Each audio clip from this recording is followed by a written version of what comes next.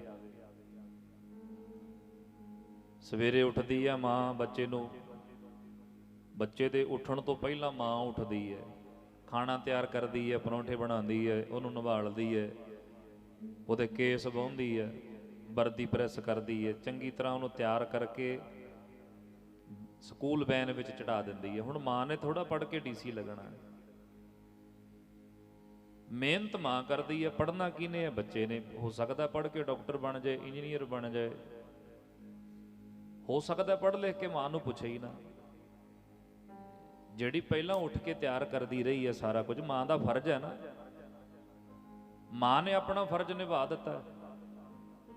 ਹੋ ਸਕਦਾ ਜਦੋਂ ਪੁੱਤਰ ਦੇ ਫਰਜ਼ ਨਿਭਾਉਣ ਦੀ ਵਾਰੀ ਆਵੇ ਉਹ ਭੁੱਲ ਹੀ ਜਾਵੇ, ਉਹਨੂੰ ਕੁਝ ਯਾਦ ਹੀ ਨਾ ਹੋਵੇ ਵੀ ਮਾਂ ਇੰਨਾ ਕੁਝ ਕਰਦੀ ਰਹੀ ਹੈ।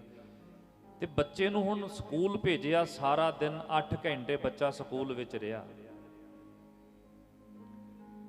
ਰੋਜ਼ ਭੇਜਦੀ ਰਹੀ, ਰੋਜ਼ ਬੱਚਾ ਸਕੂਲੇ ਜਾਂਦਾ ਰਿਹਾ, ਪਿਓ ਮਿਹਨਤ ਕਰਕੇ ਫੀਸਾਂ ਭਰਦਾ ਰਿਹਾ। ਤੇ ਜਦੋਂ ਸਾਲ ਬਾਅਦ ਪੇਪਰ ਹੁੰਦੇ ਨੇ ਤੇ ਪੇਪਰਾਂ ਵਿੱਚੋਂ ਬੱਚਾ ਹੋ ਜੇ ਫੇਲ, ਤੇ ਮਾਂ ਪਿਓ ਦਾ ਦਿਲ ਦੁਖੀ ਹੁੰਦਾ ਕਿ ਨਹੀਂ ਹੁੰਦਾ? ਵੀ ਅਸੀਂ ਤੇਰੀਆਂ ਫੀਸਾਂ ਭਰੀਆਂ। ਮਾਂ ਕਹੇ ਕਿ ਮੈਂ ਤੇ ਉੱਠ ਕੇ ਤੈਨੂੰ ਇੰਨਾ ਸੁਨੇਹਾ ਤਿਆਰ ਕਰਦੀ ਸੀ, ਮੇਰੇ ਬਾਰੇ ਕੁਝ ਮੇਰੇ ਬਾਰੇ ਸੋਚ ਲੈਂਦਾ। ਸਿੱਖ ਕੇ ਆਇਆ ਨਹੀਂ ਕੁਝ, ਪੜ੍ਹਿਆ ਹੈ ਨਹੀਂ ਕੁਝ, ਜਾਂਦਾ ਤੇ ਰਿਹਾ। ਬਸ ਸਾਡੇ ਤੇ ਵੀ ਗੁਰੂ ਸਾਹਿਬ ਦੀ ਖੁਸ਼ੀ ਉਦੋਂ ਹੀ ਹੋਵੇਗੀ ਜਦੋਂ ਸੰਗਤ ਵਿੱਚ ਬਹਿ ਕੇ ਕੁਝ ਨਾ ਕੁਝ ਸਿੱਖਾਂਗੇ। ਜੇ ਆ ਕੇ ਗੇੜਾ ਹੀ ਲਾਉਂਦੇ ਰਹੇ ਆ ਨਾ, ਫਿਰ ਤੇ ਮਾਰੇ ਕਹਿੰਦੇ ਸਤਿਗੁਰ ਕੀ ਪ੍ਰਤੀਤ ਨਾ ਆਈਆ, ਸ਼ਬਦ ਨਾ ਲਾਗੋ ਭਾਉ। ਗੁਰੂ ਤੇ ਪ੍ਰਤੀਤ ਨਹੀਂ ਆਈ, ਪ੍ਰਤੀਤ ਭਾਵ ਭਰੋਸਾ, ਯਕੀਨ, ਵਿਸ਼ਵਾਸ। ਗੁਰੂ ਤੇ ਨਹੀਂ ਬਣਿਆ। ਸਤਿਗੁਰ ਕੀ ਪ੍ਰਤੀਤ ਨਾ ਆਈਆ, ਸ਼ਬਦ ਨਾ ਲਾਗੋ ਭਾਉ। ਸ਼ਬਦ ਨਾਲ ਪ੍ਰੇਮ ਨਹੀਂ ਬਣਿਆ। ਭਾਉ ਮੀਨਸ ਪ੍ਰੇਮ। ਗੁਰੂ ਨਾਲ ਪ੍ਰੇਮ ਨਹੀਂ ਬਣਿਆ, ਬਚਨਾਂ ਤੇ ਪ੍ਰਤੀਤ ਨਹੀਂ ਆਈ। ਤੇ ਪਾਤਸ਼ਾਹ ਕਹਿੰਦੇ ਨੇ ਉਸ ਨੂੰ ਸੁਖ ਨਾ ਉਪਜੈ, ਉਹਨੂੰ ਸੁੱਖ ਕਦੇ ਪ੍ਰਾਪਤ ਨਹੀਂ ਹੋ ਸਕਦੇ। ਕਿਸ ਨੂੰ? ਜਿਹਨੂੰ ਗੁਰੂ ਦੇ ਬਚਨਾਂ ਤੇ ਭਰੋਸਾ ਨਹੀਂ ਆਇਆ। ਉਸ ਨੂੰ ਸੁਖ ਨਾ ਉਪਜੈ, ਭਾਵੇਂ 100 ਗੇੜਾ ਆਵੋ ਜਾਓ, ਭਾਵੇਂ 100 ਗੇੜਾ ਲਾ ਲੈ, ਇੱਕ ਗੇੜੇ ਦੀ ਥਾਂ। ਵਿਸ਼ਵਾਸ ਕਰਨਾ, ਪ੍ਰੇਮ ਬਣੇ ਗੁਰੂ ਦੇ ਨਾਲ, ਨੇੜਤਾ ਵਧੇ। ਮੇਰੇ ਤੋਂ ਪਹਿਲਾਂ ਆਪ ਜੀ ਸੁਣ ਰਹੇ ਸੀ ਨਾ, ਸਤ ਸੰਗਤ ਕੈਸੀ ਜਾਣੀ ਹੈ, ਜਿੱਥੇ ਏਕੋ ਨਾਮ ਵਖਾਣੀ ਹੈ। ਜਿੱਥੇ ਕੇਵਲ ਤੇ ਕੇਵਲ ਨਾਮ ਦੀ ਗੱਲ ਹੁੰਦੀ ਹੋਵੇ, ਉਹ ਸਤ ਸੰਗਤ ਹੈ। ਇੱਕ ਸੰਗਤ ਹੈ, ਇੱਕ ਸਾਧ ਸੰਗਤ ਹੈ, ਇੱਕ ਸਤ ਸੰਗਤ ਹੈ, ਇੱਕ ਹੈ ਕੁਸੰਗਤ।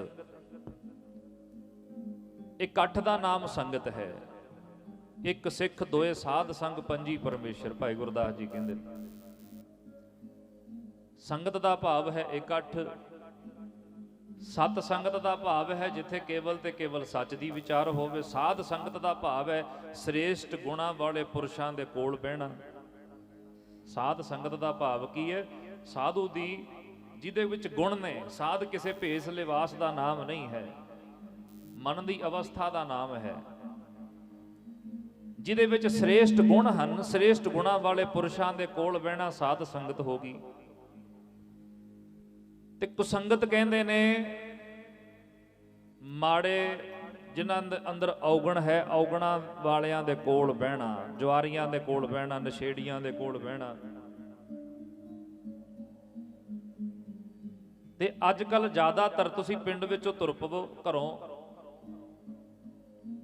ਪਿੰਡ ਦਾ ਗੇੜਾ ਲਾਓਗੇ ਨਾ, ਤੁਹਾਨੂੰ ਸਾਰੇ ਪਿੰਡ ਦੇ ਵਿੱਚ ਕੁਸੰਗਤ ਤੇ ਮਿਲ ਜਾਏਗੀ, ਸਤ ਸੰਗ ਕਦੇ ਕਦੇ ਲੱਭਦਾ।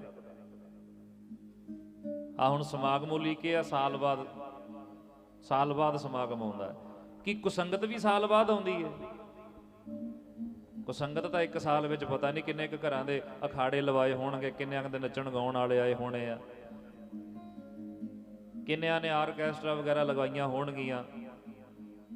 ਪਿੰਡ ਚੋਂ ਤੁਰ ਪੋ, ਕਿਤੇ ਚਾਰ ਜਣੇ ਨਿੰਦਿਆ ਕਰਦੇ ਮਿਲ ਜਾਣਗੇ, ਕਿਤੇ ਚੁਗਲੀ ਕਰਦੇ ਮਿਲ ਜਾਣਗੇ। ਭਾਈ ਸਾਹਿਬ ਜੀ ਕਹਿ ਰਹੇ ਸੀ ਨਾ, ਨਿੰਦਾ ਭਲੀ ਕਿਸੇ ਕੀ ਨਹੀਂ, ਕਿਸੇ ਦੀ ਨਿੰਦਿਆ ਚੰਗੀ ਨਹੀਂ। ਮਨਮੁਖ ਮੁਗਧ ਕਰਨ, ਮੋਹ ਕਾਲੇ ਤਿਨਾ ਨਿੰਦਕਾ, ਨਰਕੇ ਘੋਰ ਪਵਨ। ਕਹਿੰਦੇ ਉਹਨਾਂ ਦੇ ਮੂੰਹ ਕਾਲੇ ਹੁੰਦੇ ਜਿਹੜੇ ਨਿੰਦਿਆ ਕਰਦੇ ਆ। ਬਾਣੀ ਵਿੱਚ ਤੇ ਇੱਥੋਂ ਤੱਕ ਪਾਤਸ਼ਾਹ ਕਹਿੰਦੇ, ਸਭੇ ਔਖਦ ਕੀਤੀਆਂ ਨਿੰਦਕ ਕਾ ਦਾਰੂ ਨਾਹੇ। ਹਰੇਕ ਬਿਮਾਰੀ ਦਾ ਇਲਾਜ ਹੈ, ਪਰ ਨਿੰਦਕ ਦਾ ਕੋਈ ਇਲਾਜ ਨਹੀਂ। ਹੁਣ ਨਿੰਦਿਆ ਕੀ ਹੈ? ਨਿੰਦਿਆ ਭੇਡ ਤੇ ਬੱਕਰੀ ਦੋ ਇਕੱਠੀਆਂ ਖੜੀਆਂ ਹੋਣ, ਭੇਡ ਨੂੰ ਬੱਕਰੀ ਕਹੀ ਜਾਵੇ, ਬੱਕਰੀ ਨੂੰ ਭੇਡ ਕਹੀ ਜਾਵੇ, ਇਹ ਨਿੰਦਿਆ। ਭੇਡ ਨੂੰ ਭੇਡ ਕਹਿਣਾ ਨਿੰਦਿਆ ਨਹੀਂ। ਪਸ਼ੂ ਨੂੰ ਪਸ਼ੂ ਕਹਿਣਾ ਨਿੰਦਿਆ ਨਹੀਂ। ਬੰਦੇ ਨੂੰ ਪਸ਼ੂ ਕਹੀ ਜਾਵੇ, ਪਸ਼ੂ ਨੂੰ ਬੰਦਾ ਕਹੀ ਜਾਵੇ, ਇਹ ਨਿੰਦਿਆ। ਸੱਚ ਨੂੰ ਝੂਠ ਕਹਿਣਾ ਨਿੰਦਿਆ ਹੈ, ਸੱਚ ਨੂੰ ਸੱਚ ਕਹਿਣਾ ਨਿੰਦਿਆ ਨਹੀਂ ਹੁੰਦੀ। ਨਿੰਦਕ ਦਾ ਦਾਰੂ ਹੀ ਕਿਤੇ ਨਹੀਂ, ਪਾਤਸ਼ਾਹ ਕਹਿੰਦੇ ਨੇ, ਇਲਾਜ ਹੀ ਕੋਈ ਨਹੀਂ। ਪਰ ਹਾਂ, ਜੇ ਆਪਾਂ ਬੇਨਤੀ ਕਰਕੇ ਪੁੱਛੀਏ, ਮਹਾਰਾਜ ਕੀ ਨਿੰਦਕ ਫਿਰ ਇਦਾਂ ਹੀ ਚਲਾ ਜਾਂਦਾ ਹੈ? ਨਿੰਦਕ ਦਾ ਕੋਈ ਇਲਾਜ ਨਹੀਂ? ਕਿ ਨਿੰਦਕ ਨੂੰ ਬਖਸ਼ਣ ਵਾਸਤੇ ਕੋਈ ਥਾਂ ਨਹੀਂ ਬਣੀ? ਪੰਚਮ ਪਾਤਸ਼ਾਹ ਧੰਨ ਸ਼੍ਰੀ ਗੁਰੂ ਅਰਜਨ ਦੇਵ ਮਹਾਰਾਜ ਕਹਿੰਦੇ, ਇੱਕ ਜਗ੍ਹਾ ਹੈਗੀ ਏ ਜਿੱਥੇ ਨਿੰਦਕ ਨੂੰ ਵੀ ਬਖਸ਼ਿਆ ਜਾਂਦਾ ਹੈ। ਸੰਤ ਕਿਰਪਾਲ ਕਿਰਪਾ ਜੇ ਕਰੈ, ਨਾਨਕ ਸੰਤ ਸੰਗ ਨਿੰਦਕ ਵੀ ਧਰੈ। ਸ੍ਰੇਸ਼ਟ ਗੁਣਾਂ ਵਾਲੇ ਪੁਰਸ਼ਾਂ ਦੀ ਸੰਗਤ ਕਰਕੇ ਨਿੰਦਕ ਵੀ ਤਰ ਜਾਂਦੇ ਨੇ, ਨਿੰਦਿਆ ਕਰਨ ਵਾਲੇ। ਇਹ ਸਤ ਸੰਗਤ ਹੈ। ਸਤ ਸੰਗਤ ਕੈਸੀ ਜਾਣੀ ਹੈ? ਸਤ ਸੰਗਤ ਸਤਿਗੁਰ ਚਟਸਾਲ ਹੈ, ਜਿਤ ਹਰ ਗੁਣ ਸਿੱਖਾ। ਇਹ ਐਸੀ ਚਟਸਾਲ ਹੈ ਜਿੱਥੇ ਆ ਕੇ ਅਸੀਂ ਹਰ ਗੁਣ ਸਿੱਖਣਾ ਹੈ। ਹਰ ਗੁਣ ਕਹਿ ਲੋ ਜਾਂ ਹਰੀ ਦੇ ਗੁਣ ਸਿੱਖਣੇ ਨੇ ਸਤ ਸੰਗਤ ਵਿੱਚ ਆ ਕੇ। ਐਵੇਂ ਥੋੜਾ ਪਾਤਸ਼ਾਹ ਜੀ ਦਾ ਬਚਨ ਆਪਾਂ ਰੋਜ਼ ਪੜ੍ਹਦੇ ਹਾਂ। ਹੁਣ ਵੀ ਸੋਦਰ ਸਾਹਿਬ ਜੀ ਦਾ ਪਾਠ ਨਿਤਨੇਮ ਸਰਵਣ ਕੀਤਾ ਹੈ। ਮਹਾਰਾਜ ਕਹਿੰਦੇ ਨੇ, ਪਾਤਸ਼ਾਹ ਜੀ ਦਾ ਬਚਨ ਪੜ੍ਹਿਆ ਨਾ, ਹੁਣੇ ਸਰਵਣ ਕੀਤਾ ਸੀ। ਕਾਹੇ ਰੇ ਮਨ ਚਿਤ ਵਹਿ ਉਦਮ, ਜਾ ਆਹਰ ਹਰ ਜੀਉ ਪਰਿਆ। ਸੈਲ ਪੱਥਰ ਮਹਿ ਜੰਤ ਉਪਾਏ, ਤਾਂ ਕਾ ਰਿਜਕ ਆਗੈ ਕਰ ਧਰਿਆ। ਮੇਰੇ ਮਾਧੋ ਜੀ ਸਤ ਸੰਗਤ ਮਿਲੇ ਸੋ ਤਰਿਆ। ਇੱਥੇ ਇਹ ਤਾਂ ਨਹੀਂ ਲਿਖਿਆ ਵੀ ਜਿਹਦੀ ਵੱਡੀ ਕੋਠੀ ਆ ਉਹ ਤਰਿਆ,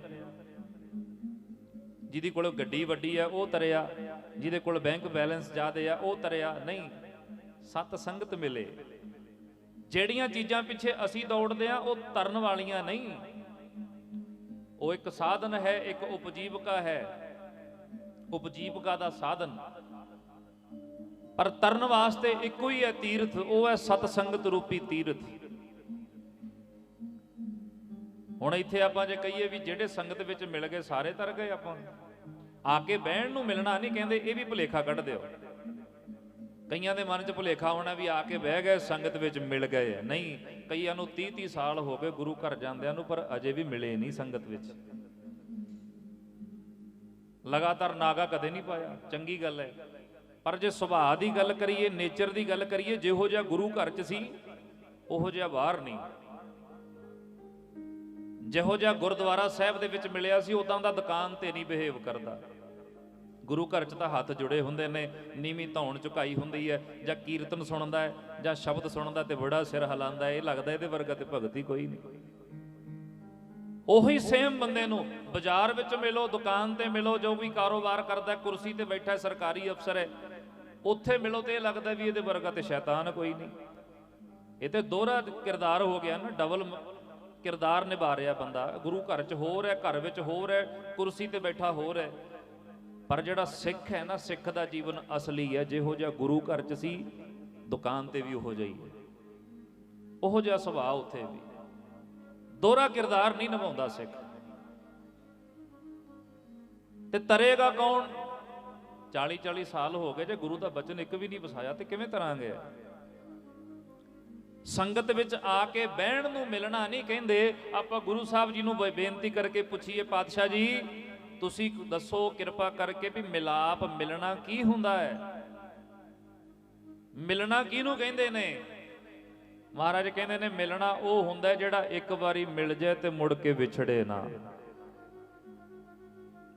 ਮਿਲਾਪ ਉਹਨੂੰ ਕਹਿੰਦੇ ਨੇ, ਮਿਲਿਆ ਹੋਏ ਨਾ ਵਿਛੜੇ ਜੇ ਮਿਲਿਆ ਹੋਈ। ਜਿਵੇਂ ਪੱਥਰ ਨੂੰ ਪਾਣੀ 'ਚ ਰੱਖ ਦਿਓ, ਸਾਲ ਭਰ ਬਾਅਦ ਕੱਢੋਗੇ ਤੇ ਪੱਥਰ ਪੱਥਰ ਹੈ, ਪਾਣੀ ਪਾਣੀ ਹੈ। ਸਾਲ ਪਿਆ ਰਿਹਾ, 12 ਸਾਲ ਪਿਆ ਰਿਹਾ, ਪੱਥਰ ਮਿਲ ਗਿਆ ਪਾਣੀ 'ਚ, ਪੱਥਰ ਤੇ ਪੱਥਰ ਹੀ ਰਿਹਾ, ਪਾਣੀ ਪਾਣੀ ਸੀ। ਪਤਾਸਾ ਰੱਖ ਦਿਓ, ਲਓ 10 ਮਿੰਟਾਂ ਨੂੰ ਲੱਭਿਓ ਭਲਾ ਹੈ ਪਾਣੀ 'ਚ ਪਤਾਸਾ, 10 ਮਿੰਟਾਂ ਦੇ ਵਿੱਚ ਪਤਾਸਾ ਪਾਣੀ ਬਣ ਜਾਏਗਾ। ਇਹਨੂੰ ਕਹਿੰਦੇ ਮਿਲਣਾ। ਸੰਗਤ ਕਰਦੇ ਕਰਦੇ ਸੰਗਤ ਦਾ ਰੂਪ ਗੁਰੂ ਦਾ ਰੂਪ ਹੋ ਜਾਣਾ। ਤਾਂ ਹੀ ਤੇ ਆਪਾਂ ਕਹਿੰਦੇ ਗੁਰੂ ਰੂਪ ਸਾਧ ਸੰਗਤ। ਕਿ ਸਾਡੇ ਵਿੱਚ ਗੁਰੂ ਰੂਪ ਦਾ ਭਾਵ ਕੀ ਹੈ? ਜੋ ਗੁਰੂ ਦਾ ਰੂਪ ਹੈ, ਜੋ ਗੁਰੂ ਸਾਹਿਬ ਦੇ ਗੁਣ ਨੇ ਉਹ ਸੰਗਤ ਦੇ ਵਿੱਚ ਆ ਜਾਣ, ਉਹ ਸਾਡੇ ਵਿੱਚ, ਉਹ ਰੋਜ਼ ਗੁਰੂ ਘਰ ਜਾਣ ਵਾਲਿਆਂ ਦੇ ਵਿੱਚ ਝਲਕ ਪਵੇ ਉਹਨਾਂ ਗੁਣਾਂ ਦੀ। ਗੁਰੂ ਦਾ ਨਾਮ ਸਤ ਹੈ, ਸੱਚੇ ਸਤਨਾਮ ਦੇ ਨਾਲ ਜੁੜਨਾ। ਇੱਕ ਓੰਕਾਰ, ਉਹਦੇ ਵਰਗੀ ਹੋਰ ਕੋਈ ਸ਼ਕਤੀ ਨਹੀਂ।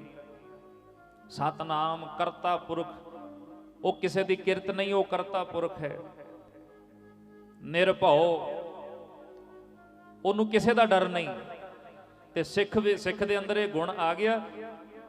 ਜੇ ਗੁੱਟ ਤੇ ਬੰਨੇ ਧਾਗੇ ਤੋਂ ਡਰੀ ਜਾਂਦਾ ਫਿਰ ਕਾਹਦਾ ਨਿਰਭਉ ਹੈ, ਫਿਰ ਕਾਹਦਾ ਗੁਰੂ ਨੂੰ ਜਪਿਆ।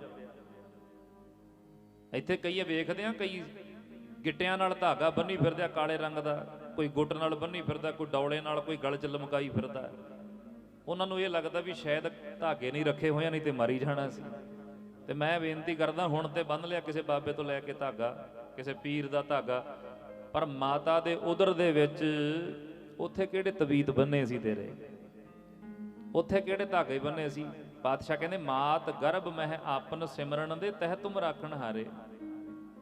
ਤੇ ਜਿਹੜਾ ਮਾਤਾ ਦੇ ਗਰਭ ਦੇ ਵਿੱਚ ਰੱਖ ਸਕਦਾ ਹੁਣ ਨਹੀਂ ਰੱਖੇਗਾ? ਨਾਲੇ ਰੋਜ਼ ਤੇ ਪੜਦਾ, ਰੱਖੇ ਰੱਖਣ ਹਾਰ ਆਪ ਉਬਾਰਿਅਨ, ਰਾਖਾ ਏਕ ਹਮਾਰਾ ਸੁਆਮੀ, ਦੋ ਰਾਖੇ ਨਹੀਂ, ਰਾਖਾ ਇੱਕੋ ਹੀ ਹੈ। ਸਭਨਾ ਜੀਆਂ ਕਾ ਇੱਕ ਦਾਤਾ, ਸੋ ਮੈਂ ਵਿਸਰ ਨਾ ਜਾਈ।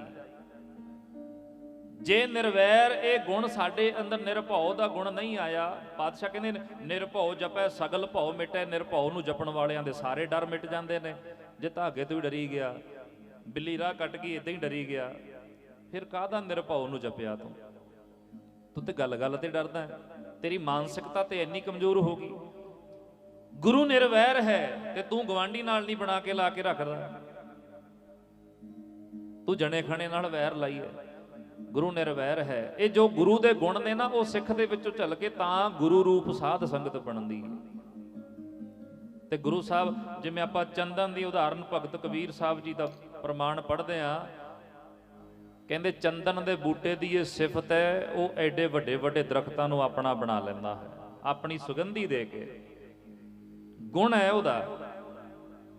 ਕਬੀਰ ਚੰਦਨ ਕਾ ਬਿਰਬਾ ਭਲਾ, ਬੇੜਿਓ ਢਾਕ ਪਲਾਸ, ਹੋਏ ਪੀ ਚੰਦਨ ਹੋਏ ਰਹੇ, ਬਸੈ ਜੋ ਚੰਦਨ ਪਾਸ। ਚੰਦਨ ਦਾ ਇਹ ਗੁਣ ਹੈ ਵੀ ਜਿਹੜੀ ਬਨਸਪਤੀ ਚੰਦਨ ਦੇ ਨੇੜੇ ਵਸਦੀ ਹੈ, ਚੰਦਨ ਉਹਨੂੰ ਆਪਣੇ ਵਰਗੀ ਸੁਗੰਧੀ ਦੇ ਦਿੰਦਾ, ਖੁਦ 52 ਉਂਗਲਾਂ ਦਾ। ਪਰ ਇੱਕ ਐਸਾ ਦਰਖਤ ਵੀ ਹੈ ਜਿਹਨੂੰ ਚੰਦਨ ਦੀਆਂ ਜੜਾਂ 'ਚ ਲਾ ਦਿਓ ਪਰ ਉਹਦੇ ਵਿੱਚੋਂ ਸੁਗੰਧੀ ਕਦੇ ਨਹੀਂ ਆਉਂਦੀ। ਨਾਲ ਹੀ ਸ਼ਲੋਕ ਹੈ ਭਗਤ ਕਬੀਰ ਸਾਹਿਬ ਜੀ ਦਾ, ਕਬੀਰ ਬਾਂਸ ਵਡਾਈ ਬੂਢਿਆ। ਕਹਿੰਦੇ ਸਾਰੇ ਦਰਖਤਾਂ ਦੇ ਵਿੱਚੋਂ, ਸਾਰੀ ਬਨਸਪਤੀ ਦੇ ਵਿੱਚੋਂ ਸੁਗੰਧੀ ਆਉਣ ਲੱਗ ਜਾਏਗੀ, ਬਾਂਸ 'ਚੋਂ ਸੁਗੰਧੀ ਨਹੀਂ ਆਉਂਦੀ, ਭਾਵੇਂ ਜੜ 'ਚ ਲਾ ਦਿਓ ਚੰਦਨ ਦੇ। ਕਬੀਰ ਬਾਂਸ ਵਡਾਈ ਬੂਢਿਆ, ਕਿਉਂ? ਆਪਣੀ ਵਡਿਆਈ 'ਚ ਡੁੱਬ ਗਿਆ ਕਿ ਮੈਂ ਐਡਾ ਉੱਚਾ ਲੰਮਾ ਤੇ ਆ 52 ਉਂਗਲ ਦੇ ਚੰਦਨ ਤੋਂ ਸੁਗੰਧੀ ਲਵਾਂ। ਕਬੀਰ ਬਾਂਸ ਵਡਾਈ ਬੂਢਿਆ, ਇਉਂ ਮਤ ਡੁੱਬੋ ਕੋਏ। ਕਹਿੰਦੇ ਮਤ ਐਵੇਂ ਡੁੱਬ ਜੀ ਕਿਤੇ ਬਾਂਸ ਵਾਂਗੂ, ਚੰਦਨ ਕੇ ਨਿਕਟੇ ਵਸੈ, ਬਾਂਸ ਸੁਗੰਧ ਨਾ ਹੋਏ। ਨੇੜੇ ਰਹਿ ਕੇ ਵੀ ਸੁਗੰਧੀ ਤੋਂ ਵਾਂਝਾ ਰਹਿ ਗਿਆ। ਇਸ ਕਰਕੇ ਗੁਰੂ ਰੂਪੀ ਚੰਦਨ ਸਤਿਗੁਰਾਂ ਦੇ ਕੋਲ ਜਿਹੜੇ ਵਸਦੇ ਨੇ, ਜਿਹੜੇ ਸੰਗਤ ਕਰਦੇ ਨੇ ਪਿਆਰਿਓ, ਜਿਹੜਾ ਆਪਣੀ ਹੰਗਤਾਂ ਨੂੰ, ਆਪਣੀ ਹਉਮੈ ਨੂੰ ਤਿਆਗ ਕੇ ਗੁਰੂ ਨਾਲ ਗੁਣਾਂ ਦੀ ਸਾਂਝ ਕਰਦੇ ਨੇ, ਗੁਰੂ ਸਾਹਿਬ ਜੀ ਤੋਂ ਗੁਣ ਲੈਂਦੇ ਹਨ। ਰੋਜ਼ ਝੋਲੀਆਂ ਅੱਡ ਕੇ ਗੁਣ ਪਵਾਉਂਦੇ ਨੇ ਝੋਲੀ 'ਚ। ਸਤਿਗੁਰੂ ਬਖਸ਼ਿਸ਼ ਕਰਦੇ ਨੇ, ਮਿਹਰ ਕਰਦੇ ਨੇ, ਚੰਦਨ ਬਣ ਜਾਂਦੇ ਨੇ ਚੰਦਨ ਕੋਲ ਵਸਦੇ ਜਿਹੜੇ, ਚੰਦਨ ਬਣ ਜਾਂਦੇ ਨੇ ਚੰਦਨ ਕੋਲ ਵਸਦੇ ਜਿਹੜੇ, ਚੰਦਨ ਬਣ ਜਾਂਦੇ ਨੇ ਚੰਦਨ ਕੋਲ ਵਸਦੇ ਜਿਹੜੇ, ਚੰਦਨ ਬਣ ਜਾਂਦੇ ਨੇ ਚੰਦਨ ਕੋਲ ਵਸਦੇ ਜਿਹੜੇ, ਚੰਦਨ ਬਣ ਜਾਂਦੇ ਨੇ ਚੰਦਨ ਕੋਲ ਵਸਦੇ ਜਿਹੜੇ, ਚੰਦਨ ਬਣ ਜਾਂਦੇ ਨੇ ਚੰਦਨ ਕੋਲ ਵਸਦੇ ਜਿਹੜੇ, ਉਹ ਚੰਦਨ ਬਣ ਜਾਂਦੇ ਨੇ ਚੰਦਨ ਕੋਲ ਵਸਦੇ ਜਿਹੜੇ, ਚੰਦਨ ਬਣ ਜਾਂਦੇ ਨੇ ਚੰਦਨ ਕੋਲ ਵਸਦੇ ਨੇ ਜਿਹੜੇ, ਚੰਦਨ ਬਣ ਜਾਂਦੇ ਨੇ ਚੰਦਨ ਕੋਲ ਵਸਦੇ ਜਿਹੜੇ, ਚੰਦਨ ਬਣ ਜਾਂਦੇ ਨੇ ਚੰਦਨ ਕੋਲ ਵਸਦੇ ਜਿਹੜੇ, ਚੰਦਨ ਬਣ ਜਾਂਦੇ ਨੇ ਚੰਦਨ ਕੋਲ ਵਸਦੇ ਜਿਹੜੇ, ਚੰਦਨ ਬਣ ਜਾਂਦੇ ਨੇ ਚੰਦਨ ਕੋਲ ਵਸਦੇ ਜਿਹੜੇ, ਚੰਦਨ ਕੋਲ ਵਸਦੇ ਨੇ ਜਿਹੜੇ, ਚੰਦਨ ਕੋਲ ਵਸਦੇ ਜਿਹੜੇ, ਚੰਦਨ ਕੋਲ ਵਸਦੇ ਜਿਹੜੇ, ਚੰਦਨ ਕੋਲ ਵਸਦੇ ਜਿਹੜੇ, ਚੰਦਨ ਕੋਲ ਵਸਦੇ ਜਿਹੜੇ, ਚੰਦਨ ਕੋਲ ਵਸਦੇ ਜਿਹੜੇ, ਉਹ ਚੰਦਨ ਕੋਲ ਵਸਦੇ ਨੇ ਜਿਹੜੇ, ਚੰਦਨ ਕੋਲ ਵਸਦੇ ਜਿਹੜੇ, ਚੰਦਨ ਕੋਲ ਵਸਦੇ ਜਿਹੜੇ, ਚੰਦਨ ਕੋਲ ਵਸਦੇ ਜਿਹੜੇ, ਚੰਦਨ ਕੋਲ ਵਸਦੇ ਜਿਹੜੇ, ਚੰਦਨ ਕੋਲ ਵਸਦੇ ਜਿਹੜੇ, ਗੁਰਮੁਖ ਬਣ ਜਾਂਦੇ ਨੇ ਸਤਿਗੁਰ ਦੀ ਸੰਗਤ ਕਰਕੇ, ਗੁਰਮੁਖ ਬਣ ਜਾਂਦੇ ਨੇ ਸਤਿਗੁਰ ਦੀ ਸੰਗਤ ਕਰਕੇ, ਗੁਰਮੁਖ ਬਣ ਜਾਂਦੇ ਨੇ ਸਤਿਗੁਰ ਦੀ ਸੰਗਤ ਕਰਕੇ, ਗੁਰਮੁਖ ਬਣ ਜਾਂਦੇ ਨੇ ਸਤਿਗੁਰ ਦੀ ਸੰਗਤ ਕਰਕੇ, ਗੁਰਮੁਖ ਬਣ ਜਾਂਦੇ ਨੇ ਸਤਿਗੁਰ ਦੀ ਸੰਗਤ ਕਰਕੇ, ਗੁਰਮੁਖ ਬਣ ਜਾਂਦੇ ਨੇ ਸਤਿਗੁਰ ਦੀ ਸੰਗਤ ਕਰਕੇ, ਗੁਰਮੁਖ ਬਣ ਜਾਈਦਾ ਸਤਿਗੁਰ ਦੀ ਸੰਗਤ ਕਰਕੇ, ਗੁਰਮੁਖ ਬਣ ਜਾਈਦਾ ਸਤਿਗੁਰ ਦੀ ਸੰਗਤ ਕਰਕੇ, ਗੁਰਮੁਖ ਬਣ ਜਾਈਦਾ ਸਤਿਗੁਰ ਦੀ ਸੰਗਤ ਕਰਕੇ, ਗੁਰਮੁਖ ਬਣ ਜਾਈਦਾ ਸਤਿਗੁਰ ਦੀ ਸੰਗਤ ਕਰਕੇ, ਗੁਰਮੁਖ ਬਣ ਜਾਈਦਾ ਸਤਿਗੁਰ ਦੀ ਸੰਗਤ ਕਰਕੇ, ਗੁਰਮੁਖ ਬਣ ਜਾਈਦਾ ਸਤਿਗੁਰ ਦੀ ਸੰਗਤ ਕਰਕੇ। ਕਬੀਰ ਚੰਦਨ ਕਾ ਬਿਰਵਾ ਭਲਾ ਬੇੜਿਓ ਢਾਕ ਰਾਸ ਓਏ ਪੀ ਚੰਦਨ ਹੋਏ ਰਹੇ, ਬਸੇ ਜੋ ਚੰਦਨ ਵਾਸ, ਜਿਹੜੇ ਚੰਦਨ ਦੇ ਨੇੜੇ ਵਸਦੇ ਆ ਚੰਦਨ ਉਹਨਾਂ ਨੂੰ ਆਪਣੇ ਵਰਗਾ ਬਣਾ ਲੈਂਦਾ। ਜਿਹੜੇ ਗੁਰੂ ਦੇ ਨੇੜੇ ਰਹਿੰਦੇ ਨੇ ਗੁਰੂ ਸਾਹਿਬ ਉਹਨਾਂ ਤੇ ਕਿਰਪਾ ਕਰ ਦਿੰਦੇ ਨੇ, ਗੁਰਮੁਖ ਬਣਾ ਦਿੰਦੇ ਨੇ। ਗੁਰਮੁਖ ਜਿਹੜਾ ਹਰ ਗੱਲ ਵਿੱਚ ਗੁਰੂ ਨੂੰ ਮੁੱਖ ਰੱਖੇ, ਹਰ ਕੰਮ ਵਿੱਚ ਗੁਰੂ ਨੂੰ ਮੁੱਖ ਰੱਖੇ। ਕੋਈ ਵੀ ਕਾਰਜ ਕਰਨਾ ਗੁਰੂ ਨੂੰ ਮੁੱਖ ਰੱਖ ਕੇ ਕਰੇ। ਐਸਾ ਕੋਈ ਕਾਰਜ ਨਹੀਂ ਕਰਦਾ ਸਿੱਖ ਦੀ ਜ਼ਿੰਦਗੀ ਵਿੱਚ, ਐਸਾ ਕੋਈ ਕਾਰਜ ਹੁੰਦਾ ਹੀ ਨਹੀਂ ਜਿਹੜਾ ਗੁਰੂ ਤੋਂ ਪਰੇ ਜਾ ਕੇ ਕੀਤਾ ਜਾਏ। ਗੁਰੂ ਨੂੰ ਮੁੱਖ ਰੱਖੇ, ਮਨ ਮੁੱਖ, ਜਿਹੜਾ ਮਨ ਨੂੰ ਮੁੱਖ ਰੱਖੇ, ਮਨਮੁਖ ਜਿਹੜਾ ਮਨ ਦੀ ਮੰਨਦਾ ਹੈ। ਸੋ ਸਤਿਗੁਰੂ ਸੱਚੇ ਪਾਤਸ਼ਾਹ ਕਿਰਪਾ ਕਰਦੇ ਹਨ, ਜਿਹੜਾ ਸੰਗਤ ਵਿੱਚ ਮਿਲ ਜਾਂਦਾ ਹੈ ਪਾਤਸ਼ਾਹ ਕਹਿੰਦੇ ਨੇ ਉਹ ਤਰ ਜਾਂਦਾ ਹੈ। ਇਸ ਕਰਕੇ ਸੁਭਾਅ ਬਣਾਈਏ, ਸੰਗਤ ਵਿੱਚ ਆ ਕੇ ਗੁਣਾਂ ਦੀ ਸਾਂਝ ਕਰੀਏ। ਸਾਂਝ ਕਰੀਜੈ ਗੁਣ ਹੈ ਕੇਰੀ ਛੋੜ ਅਵਗੁਣ ਚੱਲੀਏ। ਔਗੁਣਾਂ ਨੂੰ ਛੱਡ ਕੇ ਗੁਣ ਲੈਂਦੇ ਜਾਵਾਂਗੇ। ਇੱਕ ਦਿਨ ਆਉਂਦੇ ਹੋ, ਜਿਸ ਦਿਨ ਵੀ ਗੁਰੂ ਘਰ ਜਾਂਦੇ ਹੋ, ਇੱਕ ਔਗੁਣ ਛੱਡ ਦਿਓ, ਗੁਣ ਲੈ ਲਓ। ਹੌਲੀ ਹੌਲੀ ਹੌਲੀ ਹੌਲੀ ਕੀ ਹੋਏਗਾ? ਗੁਣ ਬਹੁਤੇ ਵੱਧ ਜਾਣੇ ਨੇ, ਔਗੁਣ ਘਟ ਜਾਣਗੇ। ਹੌਲੀ ਹੌਲੀ ਔਗੁਣ ਘਟ ਜਾਣਗੇ, ਗੁਣ ਵੱਧਦੇ ਜਾਣੇ ਨੇ। ਸਤਸੰਗਤ ਦਾ ਇਹੋ ਹੀ ਲਾਹਾ ਹੈ। ਸੋ ਅੱਜ ਆਪਾਂ ਸ਼ਹੀਦਾਂ ਦੀ ਯਾਦ ਵਿੱਚ ਇਹ ਸਮਾਗਮ ਹੋ ਰਹੇ ਨੇ। ਧੰਨ ਦਸਮੇਸ਼ ਪਿਤਾ ਗੁਰੂ ਗੋਬਿੰਦ ਸਿੰਘ ਮਹਾਰਾਜ ਜਿਨ੍ਹਾਂ ਤੇ ਪੋਹ ਦਾ ਮਹੀਨਾ ਕਹਿਰ ਬਣ ਕੇ ਵਰਿਆ। ਇਹੀ ਪੋਹ ਦਾ ਮਹੀਨਾ ਗੁਰੂ ਗੋਬਿੰਦ ਸਿੰਘ ਸੱਚੇ ਪਾਤਸ਼ਾਹ ਜੀ ਦੇ ਪਰਿਵਾਰ ਤੇ ਕਹਿਰ ਬਣ ਕੇ ਵਰਿਆ ਸੀ। ਇਸੇ ਕਰਕੇ ਸਿੱਖ ਪੋਹ ਵਿੱਚ ਵਿਆਹ ਸ਼ਾਦੀ ਜਾਂ ਕੋਈ ਖੁਸ਼ੀ ਦਾ ਪ੍ਰੋਗਰਾਮ ਨਹੀਂ ਕਰਦੇ। ਕੋਈ ਇਹਨੂੰ ਵਹਿਮ ਭਰਮ ਚ ਨਾ ਲਿਓ ਵੀ ਕੋਈ ਵਹਿਮ ਕਰਦੇ ਆ ਪੋਹ ਮਾੜਾ ਹੁੰਦਾ। ਨਹੀਂ, ਮਾੜਾ ਨਹੀਂ ਹੁੰਦਾ ਪੋਹ, ਦਿਨ ਸਾਰੇ ਚੰਗੇ ਹੁੰਦੇ ਨੇ। ਬਸ ਇੰਨਾ ਕੁ ਖਿਆਲ ਰੱਖਦੇ ਆ ਸਿੱਖ ਵੀ ਪੋਹ ਦੇ ਮਹੀਨੇ ਵਿੱਚ ਕਲਗੀਆਂ ਵਾਲੇ ਦਾ ਪਰਿਵਾਰ ਖੇਰੂ ਖੇਰੂ ਹੋਇਆ ਸੀ, ਸਾਹਿਬਜ਼ਾਦੇ ਸ਼ਹੀਦ ਹੋਏ ਸੀ, ਤੇ ਇਹਨਾਂ ਦਿਨਾਂ ਵਿੱਚ ਸਿੱਖ ਦੇ ਘਰ 'ਚ ਬਾਜੇ ਸ਼ਹਿਨਾਈਆਂ ਵੱਜਣ, ਇਹ ਕਦੇ ਸਿੱਖ ਦੇ ਹਿੱਸੇ ਨਹੀਂ ਆਇਆ। ਇੱਕ ਗੁਰੂ ਸਾਹਿਬ ਔਰ ਸਾਹਿਬਜ਼ਾਦਿਆਂ ਦੀ ਸ਼ਹਾਦਤ ਨੂੰ ਯਾਦ ਰੱਖਦੇ ਆ ਸਿੱਖ ਇਹਨਾਂ ਮਹੀਨਿਆਂ ਵਿੱਚ, ਇਸ ਮਹੀਨੇ ਵਿੱਚ ਵਿਆਹ ਨਹੀਂ ਕਰਦਾ। ਘਰ ਦੇ ਵਿੱਚ ਖੁਸ਼ੀ ਦਾ ਪ੍ਰੋਗਰਾਮ। ਇੱਥੋਂ ਤੱਕ ਵੀ ਪਿਆਰ ਵਾਲੇ ਗੁਰਸਿੱਖ ਨੇ ਸਰਹੰਦ ਦੀ ਧਰਤੀ, ਉੱਥੇ ਜੋ ਘਰਾਂ ਦੇ ਵਿੱਚ ਨੀਵੇਂ ਆਸਣ ਭੋਏ ਧਰਤੀ ਦੇ ਉੱਤੇ ਆਸਣ ਲਾ ਕੇ ਆਰਾਮ ਕਰਦੇ ਨੇ, ਮੰਜੇ ਬਿਸਤਰਿਆਂ ਤੇ ਨਹੀਂ ਸੌਂਦੇ। ਹੁਣ ਇਹਨੂੰ ਭਾਵਨਾ ਨਾਲ ਵੇਖਿਓ, ਇਹਨੂੰ ਤਰਕ ਤੇ ਨਾ ਆਧਾਰ ਤੇ ਕਿਤੇ ਤੋਲੀ ਜਾਇਓ।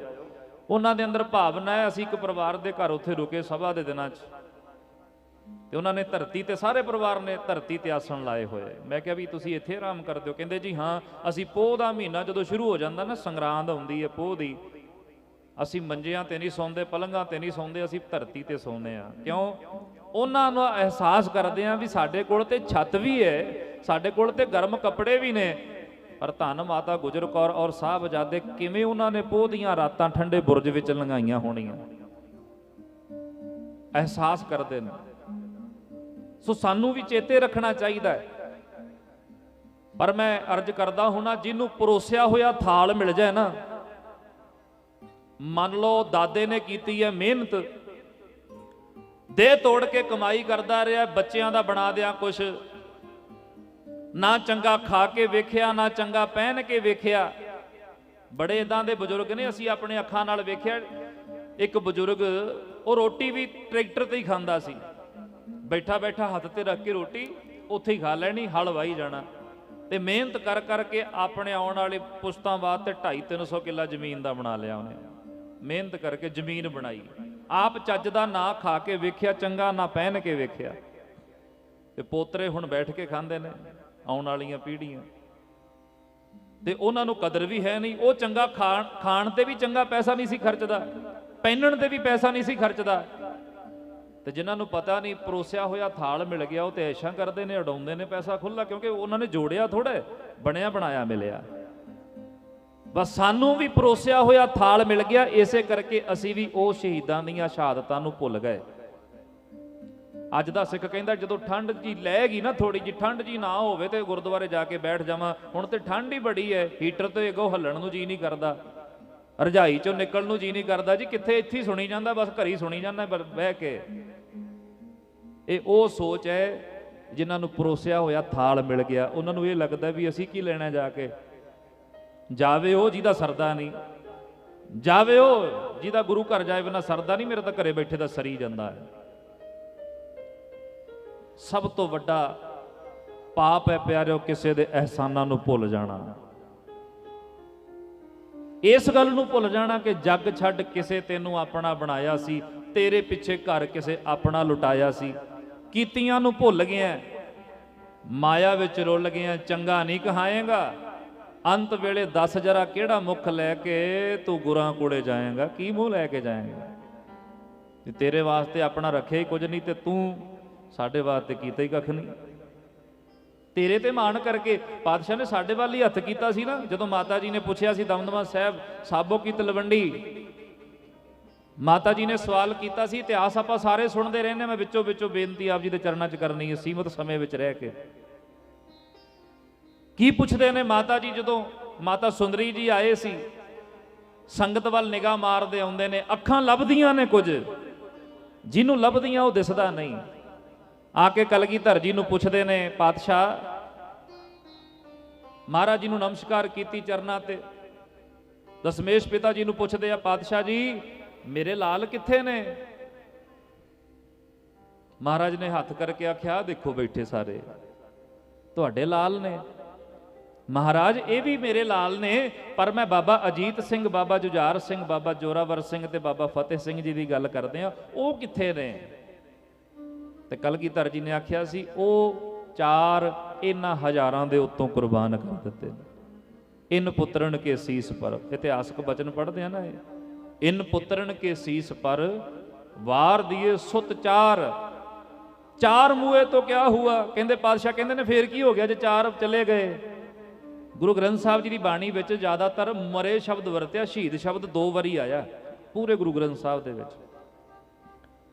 ਆਪਾਂ ਮਰਨਾ ਸ਼ਬਦ ਵਰਤਦੇ ਨਹੀਂ ਨਾ, ਸਿੱਧਾ ਕਿਸੇ ਨੂੰ ਕਹਿੰਦੇ ਨਹੀਂ ਫਲਾਣਾ ਮਰ ਗਿਆ, ਆਪਾਂ ਕਹਿੰਦੇ ਫਲਾਣਾ ਚੜ੍ਹਾਈ ਕਰ ਗਿਆ, ਚਲਾਣੇ ਕਰ ਗਿਆ।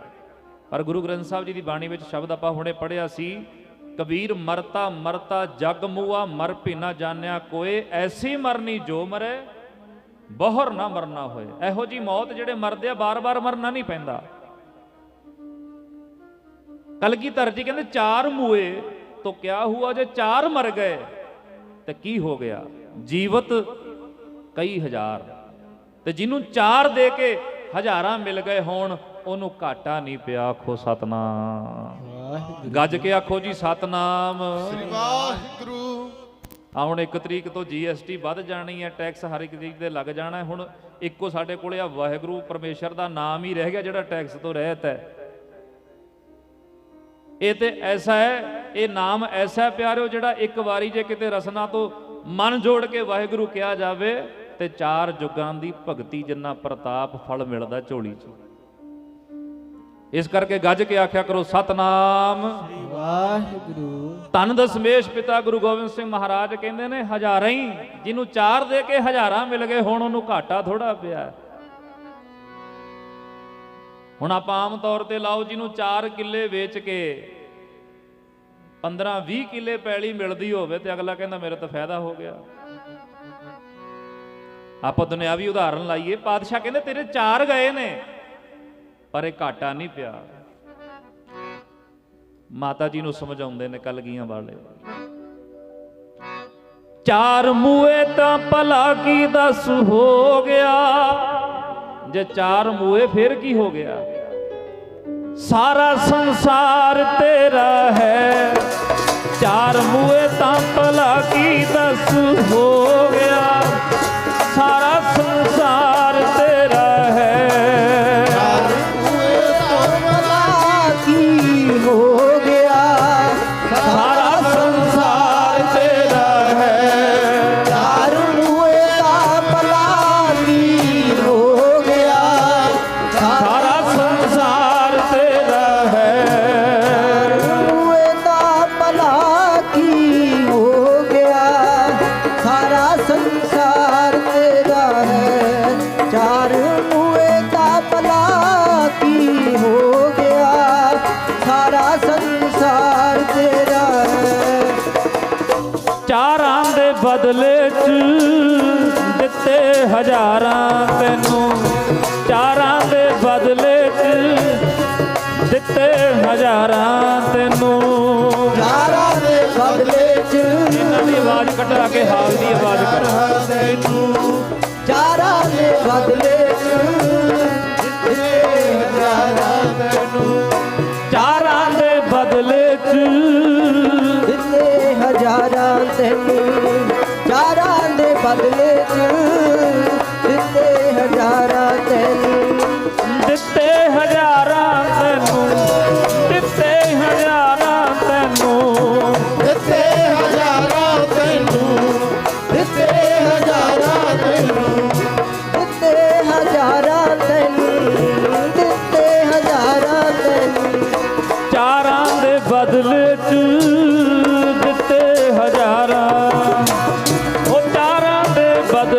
ਵਿੱਚ ਦਿੱਤੇ ਹਜ਼ਾਰਾਂ ਤੈਨੂੰ। ਚਾਰਾਂ ਦੇ ਬਦਲੇ ਚ ਦਿੱਤੇ ਹਜ਼ਾਰਾਂ ਤੈਨੂੰ। ਚਾਰਾਂ ਦੇ ਬਦਲੇ ਚ ਦਿੱਤੇ ਹਜ਼ਾਰਾਂ ਤੈਨੂੰ। ਚਾਰਾਂ ਦੇ ਬਦਲੇ ਚ ਦਿੱਤੇ ਹਜ਼ਾਰਾਂ ਤੈਨੂੰ।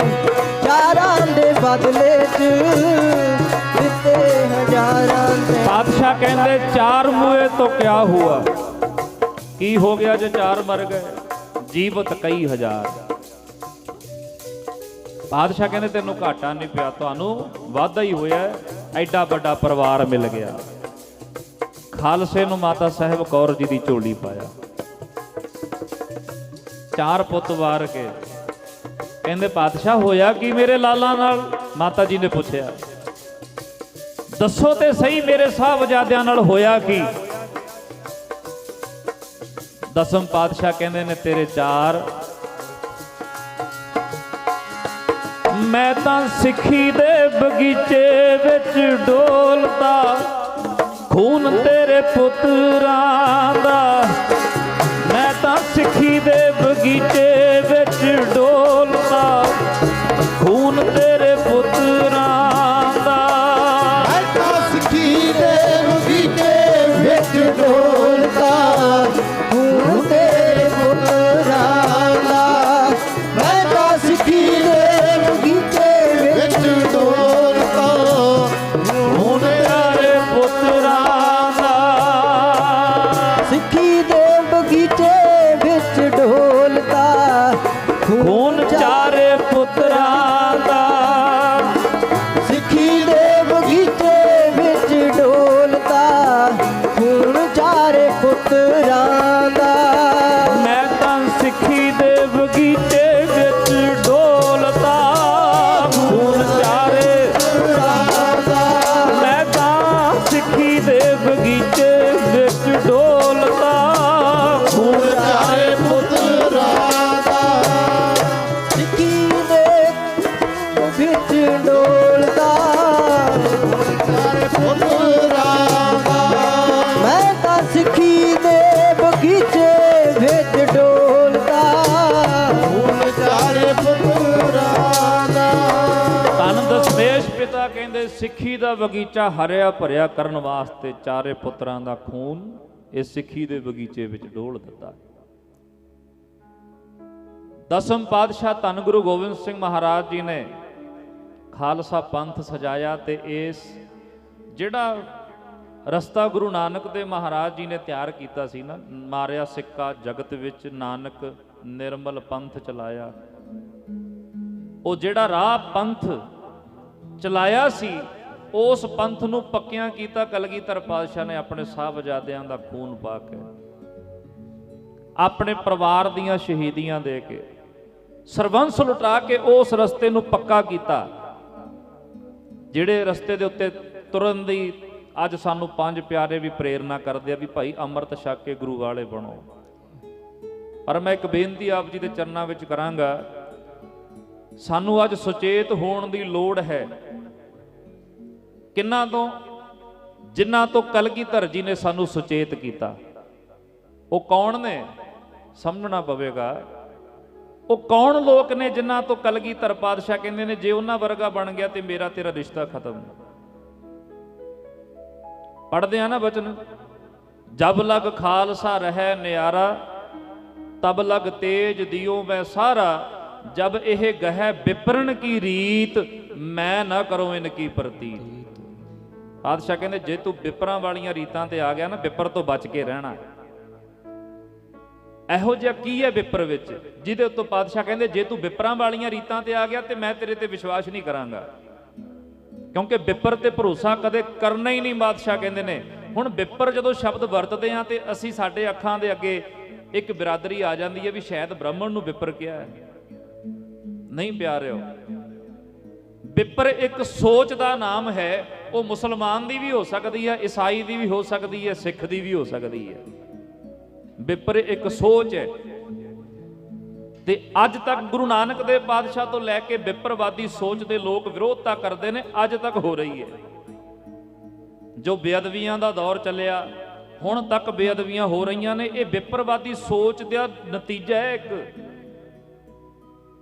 ਜਦੋਂ ਮੁੱਢ ਤੋਂ ਲੈ ਕੇ ਇਤਿਹਾਸ ਦੀ ਘੋਖ ਕਰਾਂਗੇ ਨਾ, ਪੜਤਾਲ ਕਰਾਂਗੇ, ਫਿਰ ਪਤਾ ਲੱਗੇਗਾ ਵੀ ਵਿਪਰ ਨੇ ਕਿਵੇਂ ਸਾਡੇ ਤੇ ਮਾਰੂ ਹਮਲੇ ਕੀਤੇ। ਗੁਰੂ ਨਾਨਕ ਦੇਵ ਮਹਾਰਾਜ ਜਦੋਂ ਜੰਝ ਗਈ ਸੀ ਬਟਾਲੇ, ਗੁਰੂ ਨਾਨਕ ਦੇਵ ਪਾਤਸ਼ਾਹ ਜੀ ਦੀ, ਜਦੋਂ ਮਹਾਰਾਜ ਨੇ ਅੱਗ ਦੇ ਦੁਆਲੇ ਫੇਰੇ ਕਰਨ ਤੋਂ ਇਨਕਾਰ ਕਰ ਦਿੱਤਾ ਤੇ ਉੱਥੇ ਬੈਠਾ ਵਿਪਰ, ਉਹਨੂੰ ਇਹ ਸੀ ਵੀ ਜੇ ਗੁਰੂ ਨਾਨਕ ਦੀ ਵਿਚਾਰਧਾਰਾ ਸੰਸਾਰ ਵਿੱਚ ਫੈਲ ਗਈ ਤੇ ਸਾਨੂੰ ਪੁੱਛਣਾ ਕਿਸੇ ਨੇ ਨਹੀਂ। ਤੇ ਵਿਪਰ ਨੇ ਗੁਰੂ ਨਾਨਕ ਦੇਵ ਮਹਾਰਾਜ ਜੀ ਦੇ ਉੱਤੇ ਕੰਧ ਸੁੱਟਣ ਦੀ ਕੋਸ਼ਿਸ਼ ਕੀਤੀ। ਅੱਜ ਵੀ ਉਹ ਕੰਧ ਉਸੇ ਤਰ੍ਹਾਂ ਹੈ, ਉਹ ਕੰਧ ਡਿੱਗੀ ਨਹੀਂ, ਪਰ ਕੋਸ਼ਿਸ਼ ਕੀਤੀ ਕਿ ਗੁਰੂ ਨਾਨਕ ਦੇਵ ਮਹਾਰਾਜ ਨੂੰ ਕੰਧ ਦੇ ਹੇਠਾਂ ਦੱਬ ਦਈਏ। ਗੁਰੂ ਨਾਨਕ ਦੇਵ ਪਾਤਸ਼ਾਹ ਜੀ ਦੀ ਵਿਚਾਰਧਾਰਾ ਨੂੰ ਦੱਬਣਾ ਚਾਹੁੰਦੇ ਸੀ, ਪਰ ਪਾਤਸ਼ਾਹ ਜੀ ਗੁਰੂ ਨਾਨਕ ਦੇਵ ਮਹਾਰਾਜ, ਸਤਿਗੁਰੂ ਜੀ ਤੋਂ ਬਾਅਦ ਗੁਰੂ ਅੰਗਦ ਦੇਵ ਮਹਾਰਾਜ ਗੁਰਤਾ ਗੱਦੀ ਤੇ ਬਿਰਾਜਮਾਨ ਹੋਏ। ਇਹ ਪੰਥ, ਇਹ ਗੁਰੂ ਨਾਨਕ ਦੇਵ ਪਾਤਸ਼ਾਹ ਜੀ ਦੀ ਵਿਚਾਰਧਾਰਾ ਵੱਧਦੀ ਗਈ। ਗੁਰੂ ਅੰਗਦ ਦੇਵ ਮਹਾਰਾਜ ਜੀ ਨੇ ਹੋਰ ਕਿਰਪਾ ਕੀਤੀ, ਖਡੂਰ ਸਾਹਿਬ ਦੇ ਵਿੱਚ ਲੰਗਰ ਚਲਾਇਆ, ਜਿਹੜਾ 24 ਘੰਟੇ ਲੰਗਰ ਵਰਤਦਾ ਸੀ। ਆਏ ਗਏ ਗਰੀਬ ਨੂੰ ਕਿਸੇ ਦੀ ਜਾਤ ਬਿਨਾਂ ਪੁੱਛੇ, ਉਦੋਂ ਜਾਤ ਪਾਤ ਦਾ ਬਹੁਤ ਬੋਲਬਾਲਾ ਸੀ, ਪਰ ਇੱਕੋ ਗੁਰੂ ਨਾਨਕ ਦਾ ਘਰ ਸੀ ਜਿੱਥੇ ਜਾਤ ਪਾਤ ਨਹੀਂ ਸੀ ਪੁੱਛੀ ਜਾਂਦੀ, ਸਭ ਨੂੰ ਲੰਗਰ ਛਕਾਇਆ ਜਾਂਦਾ ਸੀ। ਹੁਣ ਇੱਥੇ ਵੀ ਇੱਕ ਵਿਪਰ ਬੜਾ ਔਖਾ ਹੋਇਆ ਜਿਹਦਾ ਨਾਮ ਇਤਿਹਾਸ ਵਿੱਚ ਆਉਂਦਾ ਸ਼ਿਵਨਾਥ ਤਪਾ। ਸ਼ਿਵਨਾਥ ਤਪਾ ਵੀ ਇੱਕ ਵਿਪਰ ਸੀ।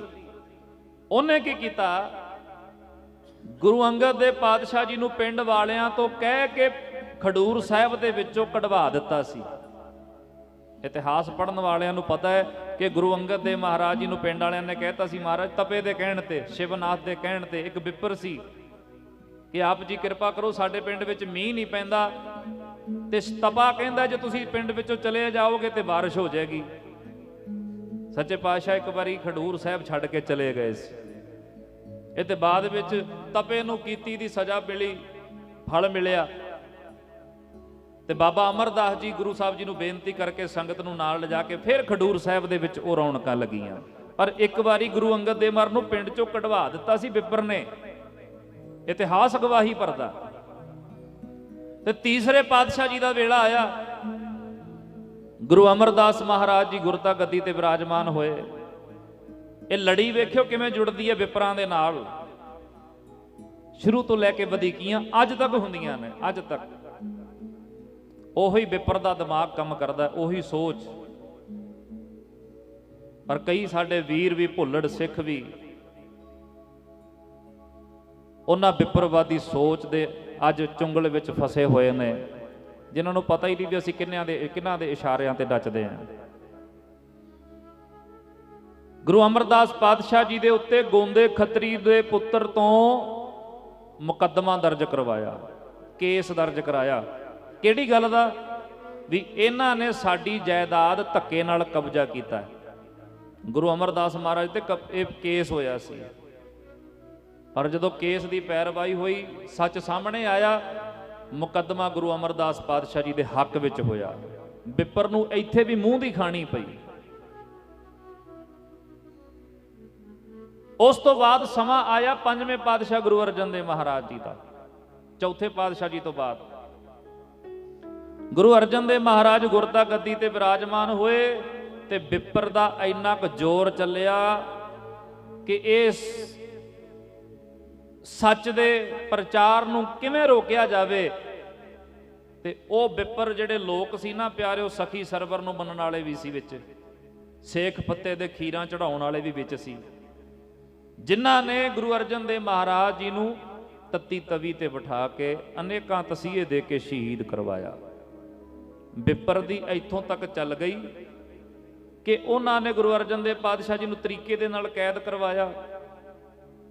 ਹੋਰ ਕਈ ਤਰ੍ਹਾਂ ਦੇ ਇਲਜ਼ਾਮ ਲਾ ਕੇ ਗੁਰੂ ਅਰਜਨ ਦੇਵ ਮਹਾਰਾਜ ਜੀ ਨੂੰ ਲਾਹੌਰ ਦੀ ਧਰਤੀ ਤੇ ਬੇਅੰਤ ਤਸੀਹੇ ਦੇ ਕੇ ਸ਼ਹੀਦ ਕਰ ਦਿੱਤਾ ਗਿਆ।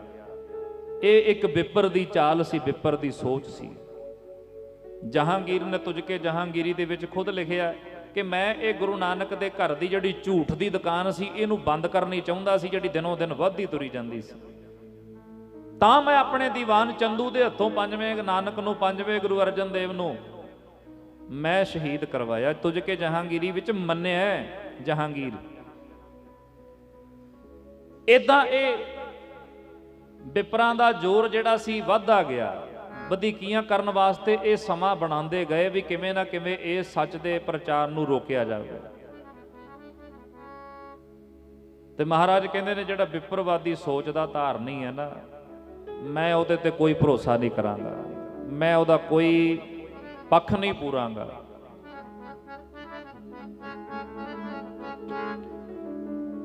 ਗੁਰੂ ਅਰਜਨ ਦੇਵ ਪਾਤਸ਼ਾਹ ਜੀ ਤੋਂ ਬਾਅਦ ਫਿਰ ਇਦਾਂ ਵਿਪਰ ਆਪਣੀਆਂ ਚਾਲਾਂ ਚੱਲਦੇ ਗਏ। ਫਿਰ ਸਮਾਂ ਆਇਆ 10ਵੇਂ ਪਾਤਸ਼ਾਹ 8ਵੇਂ ਪਾਤਸ਼ਾਹ ਜੀ ਦਾ ਵੀ ਵੇਲਾ, ਜਦੋਂ ਗੁਰੂ ਹਰਕ੍ਰਿਸ਼ਨ ਮਹਾਰਾਜ ਗੁਰਤਾ ਗੱਦੀ ਤੇ ਬਿਰਾਜਮਾਨ ਹੋਏ। ਇੱਥੇ ਇੱਕ ਵਿਪਰ ਆਇਆ ਸੀ ਚੱਲ ਕੇ ਪੰਜੋਖਰਾ ਸਾਹਿਬ ਦੀ ਧਰਤੀ, ਜਿਹਦਾ ਨਾਮ ਸੀ ਪੰਡਤ ਲਾਲ ਚੰਦ। ਤੇ 8ਵੇਂ ਪਾਤਸ਼ਾਹ ਤੇ ਉਹਨੇ ਸ਼ੱਕ ਕੀਤਾ, ਉਮਰ ਬੜੀ ਨਿਆਣੀ ਹੈ, ਐਵੇਂ ਗੁਰੂ ਬਣ ਕੇ ਬੈਠ ਗਏ ਨੇ, ਐਡੀ ਛੋਟੀ ਉਮਰ ਦਾ ਗੁਰੂ ਕਿਵੇਂ ਬਣ ਸਕਦਾ? ਕਈਆਂ ਦੇ ਮਨ 'ਚ ਭੁਲੇਖਿਆ ਵੀ ਐਡਾ ਛੋਟਾ ਗੁਰੂ ਕਿਵੇਂ ਬਣ ਸਕਦਾ। ਗੁਰੂ ਪਦਵੀ ਦਾ ਉਮਰਾਂ ਨਾਲ ਕੋਈ ਸੰਬੰਧ ਨਹੀਂ। ਇਹ ਨਹੀਂ ਵੀ ਜਿਵੇਂ ਸਾਡਾ ਸਰੀਰ ਵੱਧਦਾ ਹੈ, ਵੱਡਾ ਹੁੰਦਾ ਹੈ, ਸਾਨੂੰ ਨੌਲੇਜ ਵੱਧਦੀ ਹੈ, ਬੱਚੇ ਨੂੰ ਉਨਾ ਗਿਆਨ ਨਹੀਂ ਹੁੰਦਾ, ਜਵਾਨੀ ਵਿੱਚ ਜਿਹੜਾ ਗਿਆਨ ਹੁੰਦਾ। ਇਹ ਨਹੀਂ ਵੀ ਗੁਰੂ ਜੇ ਨਿਆਣੀ ਉਮਰ ਦਾ, ਛੋਟੀ ਉਮਰ ਦਾ, ਤੇ ਗੁਰੂ ਦਾ ਗਿਆਨ ਵੀ ਘੱਟ ਹੈ, ਗੁਰੂ ਵੱਡਾ ਹੋ ਗਿਆ ਤੇ ਗਿਆਨ ਵੀ ਵੱਡਾ ਹੋ ਗਿਆ। ਗੁਰੂ ਭਾਵੇਂ 70 ਸਾਲ ਦੀ ਉਮਰ ਦੇ ਵਿੱਚ ਹੈ ਤਾਂ ਵੀ ਪੂਰਾ ਹੈ, ਗੁਰੂ ਭਾਵੇਂ 3.5 ਸਾਲ ਦਾ, ਪੌਣੇ 4 ਸਾਲ ਦਾ ਗੁਰਤਾ ਗੱਦੀ ਤੇ ਬਿਰਾਜਮਾਨ ਹੁੰਦਾ, ਗੁਰੂ ਤਾਂ ਵੀ ਪੂਰਾ ਹੈ। ਗੁਰੂ ਦੇ ਗਿਆਨ ਵਿੱਚ ਕੋਈ ਫਰਕ ਨਹੀਂ। ਇਹ ਸ਼ੱਕ ਕੀਤਾ ਸੀ ਪੰਡਤ ਲਾਲ ਚੰਦ ਨੇ। ਪਰਖਣ ਵਾਸਤੇ ਫਿਰ ਮਹਾਰਾਜ ਨੇ ਕਿਰਪਾ ਕੀਤੀ, ਗੂੰਗਿਆਂ ਤੋਂ ਗੀਤਾ ਦੇ ਅਰਥ ਕਰਵਾ ਦਿੱਤੇ। ਭੁਲੇਖਾ ਕੱਢਿਆ, ਆਪ ਨਹੀਂ ਅਰਥ ਕਰਕੇ ਸੁਣਾਏ। ਪਾਤਸ਼ਾਹ ਕਹਿੰਦੇ ਤੂੰ ਉਹਨੂੰ ਲਿਆ ਜਿਹਨੂੰ ਤੂੰ ਜਾਣਦਾ ਹੋਵੇਂ ਵੀ ਆਹ ਬੰਦਾ ਕਦੇ ਪੜ੍ਹ ਹੀ ਨਹੀਂ ਸਕਦਾ। ਤੇ ਛੱਜੂ ਝੀਵਰ ਨੂੰ ਲਿਆਂਦਾ। ਗੁਰੂ ਹਰਕ੍ਰਿਸ਼ਨ ਮਹਾਰਾਜ ਬਾਲਾ ਪ੍ਰੀਤਮ ਜੀ ਨੇ ਆਪਣੀ ਛੜੀ ਉਹਦੇ ਸਿਰ ਤੇ ਰੱਖ ਕੇ ਤੇ ਉਹ ਤੋਂ ਗੀਤਾ ਦੇ ਅਰਥ ਕਰਵਾਏ। ਇੱਕ ਅਰਥ ਨਹੀਂ ਸਗੋਂ ਇੱਕ ਸ਼ਲੋਕ ਦੇ ਕਈ ਅਰਥ ਕਰਕੇ ਸੁਣਾਏ। ਇੱਕ ਸ਼ਬਦ ਨੂੰ ਸੰਧੀ ਛੇਦ ਕਰਕੇ ਸੁਣਾਇਆ ਵੀ ਆਹ ਸ਼ਬਦ ਦੇ ਆਹ ਮੀਨਿੰਗ, ਆਹ ਅਰਥ ਨਿਕਲਦੇ ਆ। ਤੇ ਪੰਡਤ ਦਾ ਮੂੰਹ ਅੱਡਿਆ ਰਹਿ ਗਿਆ। ਪੰਡਤ ਲਾਲ ਚੰਦ ਵਿਪਰ ਜਿਹੜਾ ਆਇਆ ਸੀ ਉਹਦੀ ਤਸੱਲੀ ਕਰਕੇ ਤੋਰਿਆ। ਫਿਰ ਮੰਨਣਾ ਪੈ ਗਿਆ ਵੀ ਗੁਰੂ ਪੂਰਾ ਹੈ। ਤੇ ਕਈ ਅੱਜ ਗੁਰੂ ਤੇ ਕਿੰਤੂ ਪਰੰਤੂ ਕਰਦੇ ਆ, ਗੁਰੂ ਤੇ ਵੀ ਸ਼ੱਕ ਕਰਦੇ ਆ। ਪਿਆਰਿਓ, ਮੈਂ ਅਰਜ਼ ਕਰਾਂ ਗੁਰੂ ਤੇ ਸ਼ੱਕ ਨਾ ਕਰਿਓ। ਗੁਰਾਂ ਨੂੰ, ਗੁਰੂ ਗ੍ਰੰਥ ਸਾਹਿਬ ਮਹਾਰਾਜ ਨੂੰ ਆਪਾਂ ਪ੍ਰਗਟ ਗੁਰਾਂ ਕੀ ਦੇਹ ਮੰਨਦੇ ਆ, 10 ਪਾਤਸ਼ਾਹੀਆਂ ਦਾ ਆਤਮਿਕ ਸਰੂਪ ਨੇ। ਹੁਣ ਵਿੱਚ ਬਾਣੀ ਤੇ 6 ਪਾਤਸ਼ਾਹੀਆਂ ਦੀ ਦਰਜ ਹੈ ਨਾ, 4 ਪਾਤਸ਼ਾਹੀਆਂ ਦੀ ਤੇ ਬਾਣੀ ਹੋਈ ਦਰਜ ਨਹੀਂ ਗੁਰੂ ਗ੍ਰੰਥ ਸਾਹਿਬ ਦੇ ਵਿੱਚ। ਮੰਨਦੇ ਆਪਾਂ 10 ਪਾਤਸ਼ਾਹੀਆਂ ਨੂੰ ਆ, ਇਤਿਹਾਸ ਨੂੰ ਤਾਂ ਮੰਨਦੇ ਆ। ਸਾਡੇ ਕੋਲੇ ਸਰੋਤ ਨੇ ਇਤਿਹਾਸ ਦੇ, ਸਾਡੇ ਕੋਲ ਉਹ ਮਹਾਨ ਗ੍ਰੰਥ ਨੇ ਜਿਨ੍ਹਾਂ ਵਿੱਚ ਸਾਡਾ ਮਾਣ ਮੱਤਾ ਇਤਿਹਾਸ ਲਿਖਿਆ ਹੋਇਆ ਹੈ। ਜਿਹੜੇ ਸੂਰਜ ਪ੍ਰਕਾਸ਼ ਨੂੰ ਲੈ ਕੇ ਅੱਜ ਤਰ੍ਹਾਂ ਦੇ ਸਵਾਲ ਖੜੇ ਹੁੰਦੇ ਨੇ, ਤੇ ਆ ਜਿਹੜਾ ਸਾਹਿਬਜ਼ਾਦਿਆਂ ਦਾ ਇਤਿਹਾਸ ਸੁਣਾਉਂਦੇ ਆ, ਇਹ ਸ੍ਰੀ ਗੁਰੂ ਪ੍ਰਤਾਪ ਸੂਰਜ ਵਿੱਚ ਹੀ ਲਿਖਿਆ ਹੋਇਆ। ਜੇ ਅਸੀਂ ਇਤਿਹਾਸ ਨੂੰ ਰੱਦ ਕਰਾਂਗੇ, ਸਾਡੇ ਧਾਰਮਿਕ ਗ੍ਰੰਥਾਂ ਨੂੰ ਰੱਦ ਕਰਾਂਗੇ, ਇਤਿਹਾਸ ਕਿੱਥੋਂ ਪੜ੍ਹ ਕੇ ਸੁਣਾਉਣੇ ਆ ਫਿਰ? ਜੇ ਅੱਜ ਸਾਹਿਬਜ਼ਾਦਿਆਂ ਦੀ ਗੱਲ ਕਰਦੇ ਆ, ਉਹਨਾਂ ਨੂੰ ਪੁੱਛੋ ਵੀ ਤੁਸੀਂ ਧਾਰਮਿਕ ਗ੍ਰੰਥ ਜਿਹੜੇ ਨੇ ਸਾਡੇ ਲਿਟਰੇਚਰ ਸਿੱਖੀ ਦਾ, ਉਹਨਾਂ ਦੀ ਤੇ ਵਿਰੋਧਤਾ ਕਰਦੇ ਹੋ, ਫਿਰ ਇਤਿਹਾਸ ਕਿੱਥੋਂ ਸੁਣਾ ਰਹੇ ਹੋ ਤੁਸੀਂ ਸਾਨੂੰ? ਇਹ ਕਿੱਥੋਂ ਪੜ੍ਹਿਆ ਤੁਸੀਂ? ਫਿਰ ਜਵਾਬ ਕੀ ਦੇਣਗੇ? ਕਿਉਂਕਿ ਪੜ੍ਹਿਆ ਤਾਂ ਉਹਨਾਂ ਨੇ ਵੀ ਉੱਥੋਂ ਹੀ ਹੈ ਜਿਹਦਾ ਵਿਰੋਧ ਕਰਦੇ ਨੇ, ਪੜ੍ਹਿਆ ਤਾਂ ਉਹ ਵੀ ਉੱਥੋਂ ਹੀ ਹੈ। ਸੋ ਇਸ ਕਰਕੇ ਇਸ ਮਹਿਲ ਹੈ ਸਿੱਖੀ ਦਾ, ਗੁਰੂ ਗ੍ਰੰਥ ਸਾਹਿਬ ਦੀ ਬਾਣੀ ਸਿੱਖੀ ਦਾ ਮਹਿਲ ਹੈ, ਤੇ ਸਾਡਾ ਇਤਿਹਾਸ ਸਿੱਖੀ ਦੇ ਮਹਿਲ ਦੀ ਨੀਂਹ ਹੈ। ਨੀਂਹ ਤੋਂ ਬਿਨਾਂ ਮਹਿਲ ਨਹੀਂ ਖੜਦਾ। ਤੇ ਅੱਜ ਨੀਹਾਂ ਕੱਢਣ ਦੀ ਕੋਸ਼ਿਸ਼ ਕੀਤੀ ਜਾ ਰਹੀ ਹੈ ਵੀ ਮਹਿਲ ਆਪੇ ਡਿੱਗ ਪਵੇਗਾ। ਜਿਹੜੀ ਕੌਮ ਨੂੰ ਗੁਲਾਮ ਬਣਾਉਣਾ ਹੋਵੇ ਨਾ, ਤੇ ਇਹ ਨੀਤੀ ਹੈ ਚਾਣਕਿਆ ਨੀਤੀ। ਕਹਿੰਦੇ ਉਹ ਕੌਮ ਦੇ ਅਧਿਕਾਰ ਖੋਲੋ, ਉਹ ਕੌਮ ਨੂੰ ਗੁਲਾਮ ਬਣਾਓ, ਉਹ ਕੌਮ ਨੂੰ ਦੂਜੇ ਤੇ ਨਿਰਭਰ ਕਰ ਦਿਓ, ਆਤਮ ਨਿਰਭਰ ਨਾ ਹੋਵੇ। ਉਹਦੇ ਵਿੱਚੋਂ ਵਿਦਵਾਨਾਂ ਨੂੰ ਖਤਮ ਕਰ ਦਿਓ। ਤੇ ਇਦਾਂ ਜਦੋਂ ਉਹ ਕੌਮ ਗੁਲਾਮ ਬਣ ਜਾਏਗੀ, ਫਿਰ ਹੌਲੀ ਸਾਡੇ ਅੱਗੇ ਗੋਡਣੇ ਟੇਕ ਦੇਵੇਗੀ। ਇਹ ਗੁਲਾਮ ਬਣਾਉਣ ਦੀਆਂ ਚਾਲਾਂ ਨੇ, ਹੋਰ ਗੱਲ ਕੁਛ ਨਹੀਂ। ਗੁਰੂ ਗ੍ਰੰਥ ਸਾਹਿਬ ਜੀ ਤੋਂ ਪੁੱਛੋ, ਮੈਂ ਆਪਣਾ ਫੈਸਲਾ ਨਹੀਂ ਦੇ ਰਿਹਾ ਪਿਆਰਿਓ, ਮੇਰੇ ਨਿੱਜੀ ਵਿਚਾਰ ਹੋ ਸਕਦੇ ਆ, ਹੋ ਸਕਦਾ ਸਾਰੇ ਕੋਈ ਮੇਰੇ ਨਾਲ ਨਾ ਸਹਿਮਤ ਹੋਣ, ਕੋਈ ਜ਼ਰੂਰੀ ਨਹੀਂ ਹੈ, ਪਰ ਗੁਰੂ ਗ੍ਰੰਥ ਸਾਹਿਬ ਜੀ ਪਾਤਸ਼ਾਹ ਕਹਿੰਦੇ ਨੇ ਵੇਦ ਕਤੇਬ ਕਹੋ ਮਤ ਝੂਠੇ। ਵੇਦ 4 ਵੇਦ ਨੇ ਸਨਾਤਨ ਧਰਮ ਦੇ ਵਿੱਚ। ਕਤੇਬ ਕਹਿੰਦੇ ਵੇਦ ਕਤੇਬ ਕਹੋ ਮਤ ਝੂਠੇ, ਇਹਨਾਂ ਨੂੰ ਝੂਠਾ ਨਾ ਕਹੇ ਵੀ ਵੇਦਾਂ ਵਿੱਚ ਗਲਤ ਲਿਖਿਆ, ਕਤੇਬਾਂ 'ਚ ਗਲਤ ਲਿਖਿਆ, ਗ੍ਰੰਥਾਂ 'ਚ ਗਲਤ ਲਿਖਿਆ। ਗਲਤ ਇਹਨਾਂ 'ਚ ਨਹੀਂ ਲਿਖਿਆ, ਗਲਤੀ ਵਿਚਾਰਨ ਵਾਲੇ 'ਚ ਹੋ ਸਕਦੀ ਹੈ। ਵੇਦ ਕਤੇਬ ਕਹੋ ਮਤ ਝੂਠੇ, ਝੂਠਾ ਜੋ ਨਾ ਵਿਚਾਰੈ। ਪਾਤਸ਼ਾਹ ਕਹਿੰਦੇ ਝੂਠਾ ਉਹ ਹੈ ਜਿਹੜਾ ਇਹਨਾਂ ਦੀ ਵਿਚਾਰ ਨਹੀਂ ਕਰਦਾ। ਵੇਦ ਕਤੇਬ ਗ੍ਰੰਥ ਝੂਠੇ ਨਹੀਂ। ਮੈਂ ਅਰਜ਼ ਕਰਦਾ ਸੀ ਧੰਨ ਗੁਰੂ ਕਲਗੀਧਰ ਪਾਤਸ਼ਾਹ ਜੀ ਨੇ ਸੁਚੇਤ ਕੀਤਾ ਵਿਪਰਾਂ ਤੋਂ, ਤੇ ਸਾਨੂੰ ਕੋਈ ਸ਼ੱਕ ਨਹੀਂ ਰੱਖਣਾ ਚਾਹੀਦਾ। ਜਿਹੜੇ ਰਿਸ਼ਤੇ ਵਿੱਚ ਸ਼ੱਕ ਆ ਜੇ ਉਹ ਰਿਸ਼ਤਾ ਨਿਭਦਾ ਪਿਆਰਿਓ? ਦੱਸਿਓ ਭਲਾ ਬੋਲ ਕੇ, ਕੋਈ ਉਹ ਰਿਸ਼ਤਾ ਨਿਭੇਗਾ ਜਿੱਥੇ ਸ਼ੱਕ ਹੋਵੇ? ਘਰ ਵਾਲੀ ਨੂੰ ਘਰ ਵਾਲੇ ਤੇ ਸ਼ੱਕ ਹੋ ਜਾਏ ਤੇ ਕੀ ਹੁੰਦਾ ਫਿਰ? ਕਲੇਸ਼। ਸ਼ੱਕ ਵੱਧਦਾ ਜਾਏ ਵੱਧਦਾ ਜਾਏ ਵੱਧਦਾ ਜਾਏ, ਆਖਰ ਨੂੰ ਕੀ ਕਹਿੰਦੀ ਹੈ? ਮੈਂ ਚੱਲੀਆਂ ਪੇਕੇ, ਰਹਿ ਜਿੱਥੇ ਰਹਿਣਾ। ਤਲਾਕ ਹੋ ਜਾਂਦੇ ਨੇ। ਭਰਾ ਭਰਾ ਦੇ ਵਿੱਚ ਸ਼ੱਕ ਪੈ ਜਾਏ, ਇੱਕ ਘਰ 'ਚ 2 ਚੁੱਲ੍ਹੇ ਤਪਣ ਲੱਗ ਜਾਂਦੇ ਨੇ। ਪਿਓ ਨੂੰ ਪੁੱਤ ਤੇ ਸ਼ੱਕ ਪੈ ਜਾਏ, ਪੁੱਤ ਨੂੰ ਪਿਓ ਤੇ ਸ਼ੱਕ ਪੈ ਜਾਏ, ਰਿਸ਼ਤਾ ਤਬਾਹ, ਰਿਸ਼ਤਾ ਬਰਬਾਦ।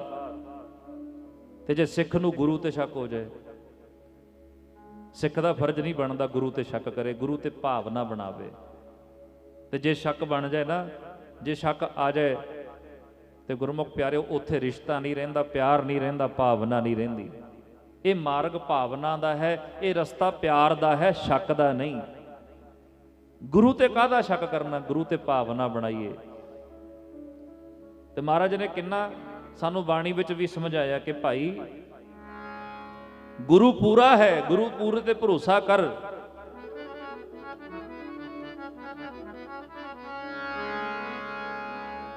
ਪੂਰੇ ਗੁਰੂ ਤੇ ਵਿਸ਼ਵਾਸ, ਪੂਰਾ ਪ੍ਰਭ ਆਰਾਧਿਆ, ਪੂਰਾ ਜਾ ਕਾ ਨਾਉ, ਨਾਨਕ ਪੂਰਾ ਪਾਇਆ, ਪੂਰੇ ਕੇ ਗੁਣ ਗਾਓ। ਕਿਸੇ ਵਿੱਚ ਫਰਕ ਨਾ ਸਮਝੀ। ਜੋ ਗੁਰੂ ਨਾਨਕ ਸੀ ਉਹੀ ਪੰਜਵੇਂ ਪਾਤਸ਼ਾਹ ਸੀ, ਤੇ ਜੋ ਪੰਜਵੇਂ ਪਾਤਸ਼ਾਹ ਸਨ ਉਹੀ ਕਲਗੀਧਰ ਜੀ ਸਨ, ਤੇ ਜੋ ਕਲਗੀਧਰ ਜੀ ਸਨ ਉਹੀ ਗੁਰੂ ਗ੍ਰੰਥ ਸਾਹਿਬ ਜੀ ਨੇ। ਆਖੋ ਸਤਨਾਮ ਵਾਹਿਗੁਰੂ। ਇਹ ਭਾਵਨਾ ਬਣਾ, ਜੋ ਗੁਰੂ ਗੋਬਿੰਦ ਸਿੰਘ ਮਹਾਰਾਜ ਜੀ ਨੇ ਉਹੀ ਗੁਰੂ ਗ੍ਰੰਥ ਸਾਹਿਬ ਜੀ ਨੇ। ਇਹੋ ਜੀ ਭਾਵਨਾ। ਪੜਨ ਮਾਤਰ ਥੋੜਾ ਇਹ ਪੰਗਤੀਆਂ ਵੀ ਪ੍ਰਗਟ ਗੁਰਾਂ ਕੀ ਦੇ ਗੁਰੂ ਗ੍ਰੰਥ ਜੀ ਮਾਨਿਓ, ਇਹ ਤੇ ਸਾਨੂੰ ਸਿਖਾਇਆ ਹੈ। ਇਹ ਪ੍ਰਗਟ ਦੇਹੀ ਹੈ ਗੁਰਾਂ ਦੀ ਸੰਗ ਤੇ, ਗੁਰਾਂ ਦੀ ਸੰਗ ਤੇ। ਪ੍ਰਗਟ ਦੇਹੀ ਹੈ ਗੁਰਾਂ ਦੀ ਸੰਗ ਤੇ, ਗੁਰਾਂ ਦੀ ਸੰਗ ਤੇ। ਪ੍ਰਗਟ ਦੇਹੀ ਹੈ ਗੁਰਾਂ ਦੀ ਸੰਗ ਤੇ, ਗੁਰਾਂ ਦੀ ਸੰਗ ਤੇ। ਇਹ ਪ੍ਰਗਟ ਦੇਹੀ ਹੈ ਗੁਰਾਂ ਦੀ ਸੰਗ ਤੇ, ਗੁਰਾਂ ਦੀ ਸੰਗ ਤੇ। ਪ੍ਰਗਟ ਦੇਹੀ ਹੈ ਗੁਰਾਂ ਦੀ ਸੰਗ ਤੇ, ਗੁਰਾਂ ਦੀ ਸੰਗ ਤੇ। ਪ੍ਰਗਟ ਦੇਹੀ ਹੈ ਗੁਰਾਂ ਦੀ ਸੰਗ ਤੇ, ਗੁਰਾਂ ਦੀ ਸੰਗ ਤੇ। ਇਹ ਪ੍ਰਗਟ ਦੇਹੀ ਹੈ ਗੁਰਾਂ ਦੀ ਸੰਗ ਤੇ, ਗੁਰਾਂ ਦੀ ਸੰਗ ਤੇ। ਇਹ ਪ੍ਰਗਟ ਦੇਹੀ ਹੈ ਗੁਰਾਂ ਦੀ ਸੰਗ ਤੇ, ਗੁਰਾਂ ਦੀ ਸੰਗ ਤੇ। ਪ੍ਰਗਟ ਦੇਹੀ ਹੈ ਗੁਰਾਂ ਦੀ ਸੰਗ ਤੇ, ਗੁਰਾਂ ਦੀ ਸੰਗ ਤੇ। ਇਹ ਪ੍ਰਗਟ ਦੇਹੀ ਹੈ ਗੁਰਾਂ ਦੀ ਸੰਗ ਤੇ, ਗੁਰਾਂ ਦੀ ਸੰਗ ਤੇ। ਪ੍ਰਗਟ ਦੇਹੀ ਹੈ ਗੁਰਾਂ ਦੀ ਸੰਗ ਤੇ, ਗੁਰਾਂ ਦੀ ਸੰਗ ਤੇ। ਪ੍ਰਗਟ ਦੇਹੀ ਹੈ ਗੁਰਾਂ ਦੀ ਸੰਗ ਤੇ, ਗੁਰਾਂ ਦੀ ਸੰਗ ਤੇ। ਸੰਗ ਤੇ ਗੁਰਾਂ ਦੀ ਸੰਗ ਤੇ, ਸੰਗ ਤੇ ਗੁਰਾਂ ਦੀ ਸੰਗ ਤੇ। ਗੁਰਾਂ ਦੀ ਸੰਗ ਤੇ, ਸੰਗ ਤੇ ਗੁਰਾਂ ਦੀ ਸੰਗ ਤੇ। ਸੰਗ ਤੇ ਗੁਰਾਂ ਦੀ ਸੰਗ ਤੇ, ਤੇ ਗੁਰਾਂ ਦੀ ਸੰਗ ਤੇ। ਸੰਗ ਤੇ ਗੁਰਾਂ ਦੀ ਸੰਗ ਤੇ, ਸੰਗ ਤੇ ਗੁਰਾਂ ਦੀ ਸੰਗ ਤੇ। ਗੁਰਾਂ ਦੀ ਸੰਗ ਤੇ, ਸੰਗ ਤੇ ਗੁਰਾਂ ਦੀ ਸੰਗ ਤੇ। ਸੰਗ ਤੇ ਗੁਰਾਂ ਦੀ ਸੰਗ ਤੇ, ਸੰਗ ਤੇ ਗੁਰਾਂ ਦੀ ਸੰਗ ਤੇ। ਇਹ ਪ੍ਰਗਟ ਦੇਹੀ ਹੈ ਗੁਰਾਂ ਦੀ ਸੰਗ ਤੇ, ਗੁਰਾਂ ਦੀ ਸੰਗ ਤੇ। ਇਹ ਪ੍ਰਗਟ ਦੇਹੀ ਹੈ ਗੁਰਾਂ ਦੀ ਸੰਗ ਤੇ, ਗੁਰਾਂ ਦੀ ਸੰਗ ਤੇ। ਦੇਹੀ ਹੈ ਗੁਰਾਂ ਦੀਏ ਸੰਗ ਤੇ ਗੁਰਾਂ ਦੀਏ ਸੰਗ ਤੇ ਇਹ ਪ੍ਰਗਟ ਦੇਹੀ ਹੈ ਗੁਰਾਂ ਦੀਏ ਸੰਗ ਤੇ ਗੁਰਾਂ ਦੀਏ ਸੰਗ ਤੇ ਪ੍ਰਗਟ ਦੇਹੀ ਹੈ ਗੁਰਾਂ ਦੀਏ ਸੰਗ ਤੇ ਗੁਰਾਂ ਦੀਏ ਸੰਗ ਤੇ ਪ੍ਰਗਟ ਦੇਹੀ ਹੈ ਗੁਰਾਂ ਦੀਏ ਸੰਗ ਤੇ ਗੁਰਾਂ ਦੀਏ ਸੰਗ ਤੇ ਇਹ ਪ੍ਰਗਟ ਗੁਰਾਂ ਕੀ ਦੇਹ ਕਰਕੇ ਮੰਨਣਾ ਗੁਰੂ ਗ੍ਰੰਥ ਸਾਹਿਬ ਮਹਾਰਾਜ ਨੂੰ। ਇਦਾਂ ਮੰਨਣਾ ਜਿਵੇਂ ਕਲਗੀਧਰ ਜੀ ਆਪ ਵਿਰਾਜਮਾਨ ਹੋ ਕੇ ਬਚਨ ਕਰਦੇ ਹੋਣ, ਇਦਾਂ ਮੰਨਣਾ। ਤੇ ਪਾਤਸ਼ਾਹ ਜੀ ਨੇ ਸਾਨੂੰ ਸਮਝਾਇਆ, ਗੁਰੂ ਗੋਬਿੰਦ ਸਿੰਘ ਮਹਾਰਾਜ ਜੀ ਨੇ, ਕਿ ਵਿਪਰ ਤੋਂ ਬਚ ਕੇ ਰਹਿਣਾ। ਹੁਣ ਪਾਤਸ਼ਾਹ ਜੇ ਬ੍ਰਾਹਮਣ ਦੇ ਵਿਰੋਧੀ ਹੁੰਦੇ ਨਾ, ਬ੍ਰਾਹਮਣ ਦੀ ਵਿਰੋਧਤਾ ਕਰਦੇ, ਵਿਪਰ ਇੱਕ ਬਰਾਦਰੀ ਦਾ ਨਾਮ ਨਹੀਂ, ਮੈਂ ਪਹਿਲਾਂ ਅਰਜ਼ ਕਰ ਚੁੱਕਿਆ, ਸੋਚ ਦਾ ਨਾਮ ਹੈ। ਤੇ ਇਤਿਹਾਸ ਵਿੱਚ ਤੇ ਜ਼ਿਕਰ ਇਹ ਵੀ ਆਉਂਦਾ ਹੈ ਕਿ ਕਲਗੀਧਰ ਜੀ ਨੇ ਆਪਣੇ 5 ਸਿੰਘਾਂ ਨੂੰ ਕਾਂਸ਼ੀ ਬਨਾਰਸ ਵਿੱਚ ਪੜ੍ਹਨ ਵਾਸਤੇ ਭੇਜਿਆ ਸੀ।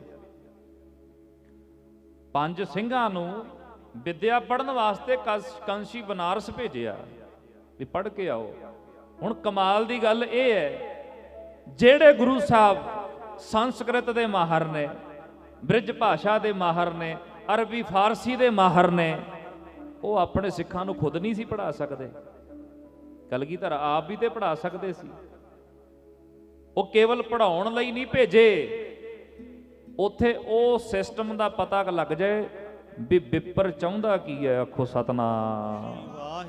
ਕਿਸੇ ਸਿਸਟਮ ਦੇ ਵਿੱਚ ਚੱਲਦਾ ਕੀ ਹੈ, ਕੀ ਚਾਹੁੰਦੇ ਨੇ, ਇਹ ਸਿੱਖੀ ਦੇ ਕਿਵੇਂ ਵਿਰੋਧੀ ਨੇ, ਸਾਰਾ ਕੁਝ ਪਤਾ ਲੱਗ ਜਾਏ। ਤਾਂ 5 ਸਿੰਘਾਂ ਨੂੰ ਭੇਜਿਆ ਸੀ ਕਾਂਸ਼ੀ ਬਨਾਰਸ ਪੜ੍ਹਨ ਵਾਸਤੇ। ਨਹੀਂ ਤੇ ਗੁਰੂ ਸਾਹਿਬ ਨੇ ਤੇ ਕਾਂਸ਼ੀ ਪੰਜਾਬ ਦੇ ਵਿੱਚ ਹੀ ਬਣਾਤੀ ਸੀ। ਤਖਤ ਸ੍ਰੀ ਦਮਦਮਾ ਸਾਹਿਬ ਸਾਬੋ ਕੀ ਤਲਵੰਡੀ ਨੂੰ ਗੁਰੂ ਕੀ ਕਾਂਸ਼ੀ ਦਾ ਵਰਦਾਨ ਹੈ। ਇਹ ਗੁਰੂ ਕੀ ਕਾਂਸ਼ੀ ਹੈ, ਇੱਥੇ ਪੜ੍ਹ ਕੇ ਵਿਦਵਾਨ ਬਣਦੇ ਨੇ। ਤੇ ਅੱਜ ਕੱਲ੍ਹ ਆਪਾਂ ਬੜਾ ਜ਼ੋਰ ਦਿੰਦੇ ਆ ਕਿ ਭਾਈ ਗੁਰੂ ਗ੍ਰੰਥ ਸਾਹਿਬ ਜੀ ਦੀ ਬਾਣੀ ਨੂੰ ਆਪ ਪੜ੍ਹੋ। ਠੀਕ ਹੈ, ਚੰਗੀ ਗੱਲ ਹੈ, ਪੜ੍ਹਨਾ ਚਾਹੀਦਾ, ਪਰ ਜਿੰਨਾ ਸਮਾਂ ਸੰਥਿਆ ਨਹੀਂ ਨਾ ਲਈ, ਜਿੰਨਾ ਸਮਾਂ ਕਿਸੇ ਵਿਦਵਾਨ ਤੋਂ, ਕਿਸੇ ਪੜ੍ਹੇ ਲਿਖੇ ਤੋਂ, ਜਿਹਨੂੰ ਗੁਰੂ ਗ੍ਰੰਥ ਸਾਹਿਬ ਜੀ ਦੀ ਬਾਣੀ ਦਾ ਗਿਆਨ ਬੋਧ ਹੈ, ਉਹਦੇ ਤੋਂ ਸੰਥਿਆ ਨਹੀਂ ਲਈ, ਉਹਨਾਂ ਚਿਰ ਤੇ ਰਹਿਰਾਸ ਸਾਹਿਬ ਵੀ ਸ਼ੁੱਧ ਨਹੀਂ ਹੁੰਦੀ, ਜਪਜੀ ਸਾਹਿਬ ਵੀ ਸ਼ੁੱਧ ਨਹੀਂ ਪੜਿਆ ਜਾਂਦਾ। ਤਰਸ ਪਿਆ ਮਹਿਰਾਮਤ ਹੋਈ ਨੂੰ ਤਰਸ ਪਿਆ ਮੁਰੰਮਤ ਹੋਈ ਪੜੀ ਜਾਂਦੇ ਨੇ ਕਈ। ਐਵੇਂ ਥੋੜਾ ਟਕਸਾਲਾਂ ਚਲਾਈਆਂ ਸੀ, ਸੰਪਰਦਾਵਾਂ ਚਲਾਈਆਂ ਸੀ ਵੀ ਪਹਿਲਾਂ ਪੜ੍ਹੇ। ਹੁਣ ਨਾਲੇ ਮੈਂ ਇੱਕ ਅਰਜ਼ ਕਰਾਂ, ਜਿੰਨਾ ਪੜ੍ਹਾਈ ਲਿਖਾਈ ਦਾ ਜ਼ੋਰ ਅੱਜ ਦੇ ਸਮੇਂ 'ਚ ਹੈ, ਕੀ ਇਦੋਂ 30 ਸਾਲ ਪਹਿਲਾਂ ਇੰਨਾ ਸੀ? 30 ਸਾਲ ਪਹਿਲਾਂ ਆਪਾਂ ਜਿਹੜੇ ਬੈਠੇ ਆ ਨਾ 30 35 ਸਾਲ ਦੇ, ਤੇ ਸਕੂਲ ਕਿੰਨੇ ਸਾਲਾਂ ਦੇ ਲੱਗੇ ਸੀ? 7 8 ਸਾਲ ਦੇ।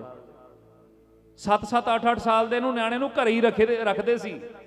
ਅੱਜ ਕੰਪੀਟੀਸ਼ਨ ਦਾ ਜ਼ਮਾਨਾ, 2.5 ਸਾਲ ਦਾ ਨਹੀਂ ਹੋਣ ਦਿੰਦੇ, ਬਸ ਇਕੱਲਾ ਪਾਪਾ ਕਹਿਣਾ ਸਿੱਖ ਜੇ, ਨਾਲ ਦੀ ਨਾਲ ਕਿਡਜੀ ਕੇ ਉੱਥੇ ਛੱਡ ਦਿੰਦੇ ਨੇ, ਕਰਚ 'ਚ ਭੇਜ ਦਿੰਦੇ ਨੇ। 3 ਸਾਲ ਦੇ ਨੂੰ ਸਕੂਲੇ ਬੈਠਣਾ ਆ ਜਾਂਦਾ ਹੈ। ਕਿੱਥੇ 8 ਸਾਲ ਦੇ ਨੂੰ ਬਾਂਹ ਤੋਂ ਫੜ ਕੇ ਘੜੀਸ ਕੇ ਲੈ ਕੇ ਜਾਂਦਾ ਹੁੰਦਾ ਬਾਪੂ ਸਕੂਲ ਛੱਡਣ। ਉਹ ਬੋਰੀ ਵਾਲਾ ਬਸਤਾ ਹੁੰਦਾ, ਤੇ ਉਹ ਮੈਂ ਨਹੀਂ ਜਾਣਾ ਕਿਉਂਕਿ 8 ਸਾਲ ਦਾ ਘਰੇ ਬੈਠਾ ਰਿਹਾ, ਫਿਰ ਉਹਨੂੰ ਬਾਂਹ ਤੋਂ ਫੜ ਕੇ ਲੱਤਾਂ ਤੋਂ ਘੜੀਸ ਕੇ ਛੱਡ ਕੇ ਆਉਂਦਾ ਪਹਿਲੇ ਦਿਨ। ਇਦਾਂ ਹੀ ਹੁੰਦਾ ਸੀ ਨਾ। ਤੇ 50 ਸਾਲ ਪਹਿਲਾਂ ਪੜ੍ਹਾਈ ਇਦੋਂ ਘੱਟ ਹੁੰਦੀ ਸੀ। 50 ਸਾਲ ਪਹਿਲਾਂ ਪੂਰੇ ਪਰਿਵਾਰ ਵਿੱਚ ਇੱਕ ਪੜ੍ਹਿਆ ਹੁੰਦਾ ਸੀ। ਸਾਰਾ ਪਰਿਵਾਰ ਅਨਪੜ੍ਹ, ਇੱਕ ਨੂੰ ਪੜ੍ਹਾਉਂਦੇ ਸੀ ਵੀ ਇਹ ਚਿੱਠੀ ਚੁੱਠੀ ਪੜ੍ਹ ਲਿਆ ਕਰੂ, ਉਹ ਵੀ 5-7 ਜਮਾਤਾਂ ਪੜ੍ਹਦੇ ਸੀ। ਪੜ੍ਹਾਈ ਦੀ ਬਹੁਤੀ ਵੈਲਿਊ ਨਹੀਂ ਸੀ। ਅੱਜ ਐਜੂਕੇਸ਼ਨ ਦਾ ਯੁੱਗ ਹੈ। 100 ਸਾਲ ਪਹਿਲਾਂ ਕਿੰਨਾ ਕੁ ਜ਼ਰੂਰੀ ਹੋਣਾ ਹੈ? 100 ਸਾਲ ਪਹਿਲਾਂ ਪੂਰੇ ਪਿੰਡ 'ਚ ਇੱਕ ਪੜ੍ਹਿਆ ਹੁੰਦਾ ਸੀ, ਪੂਰੇ ਪਿੰਡ 'ਚ।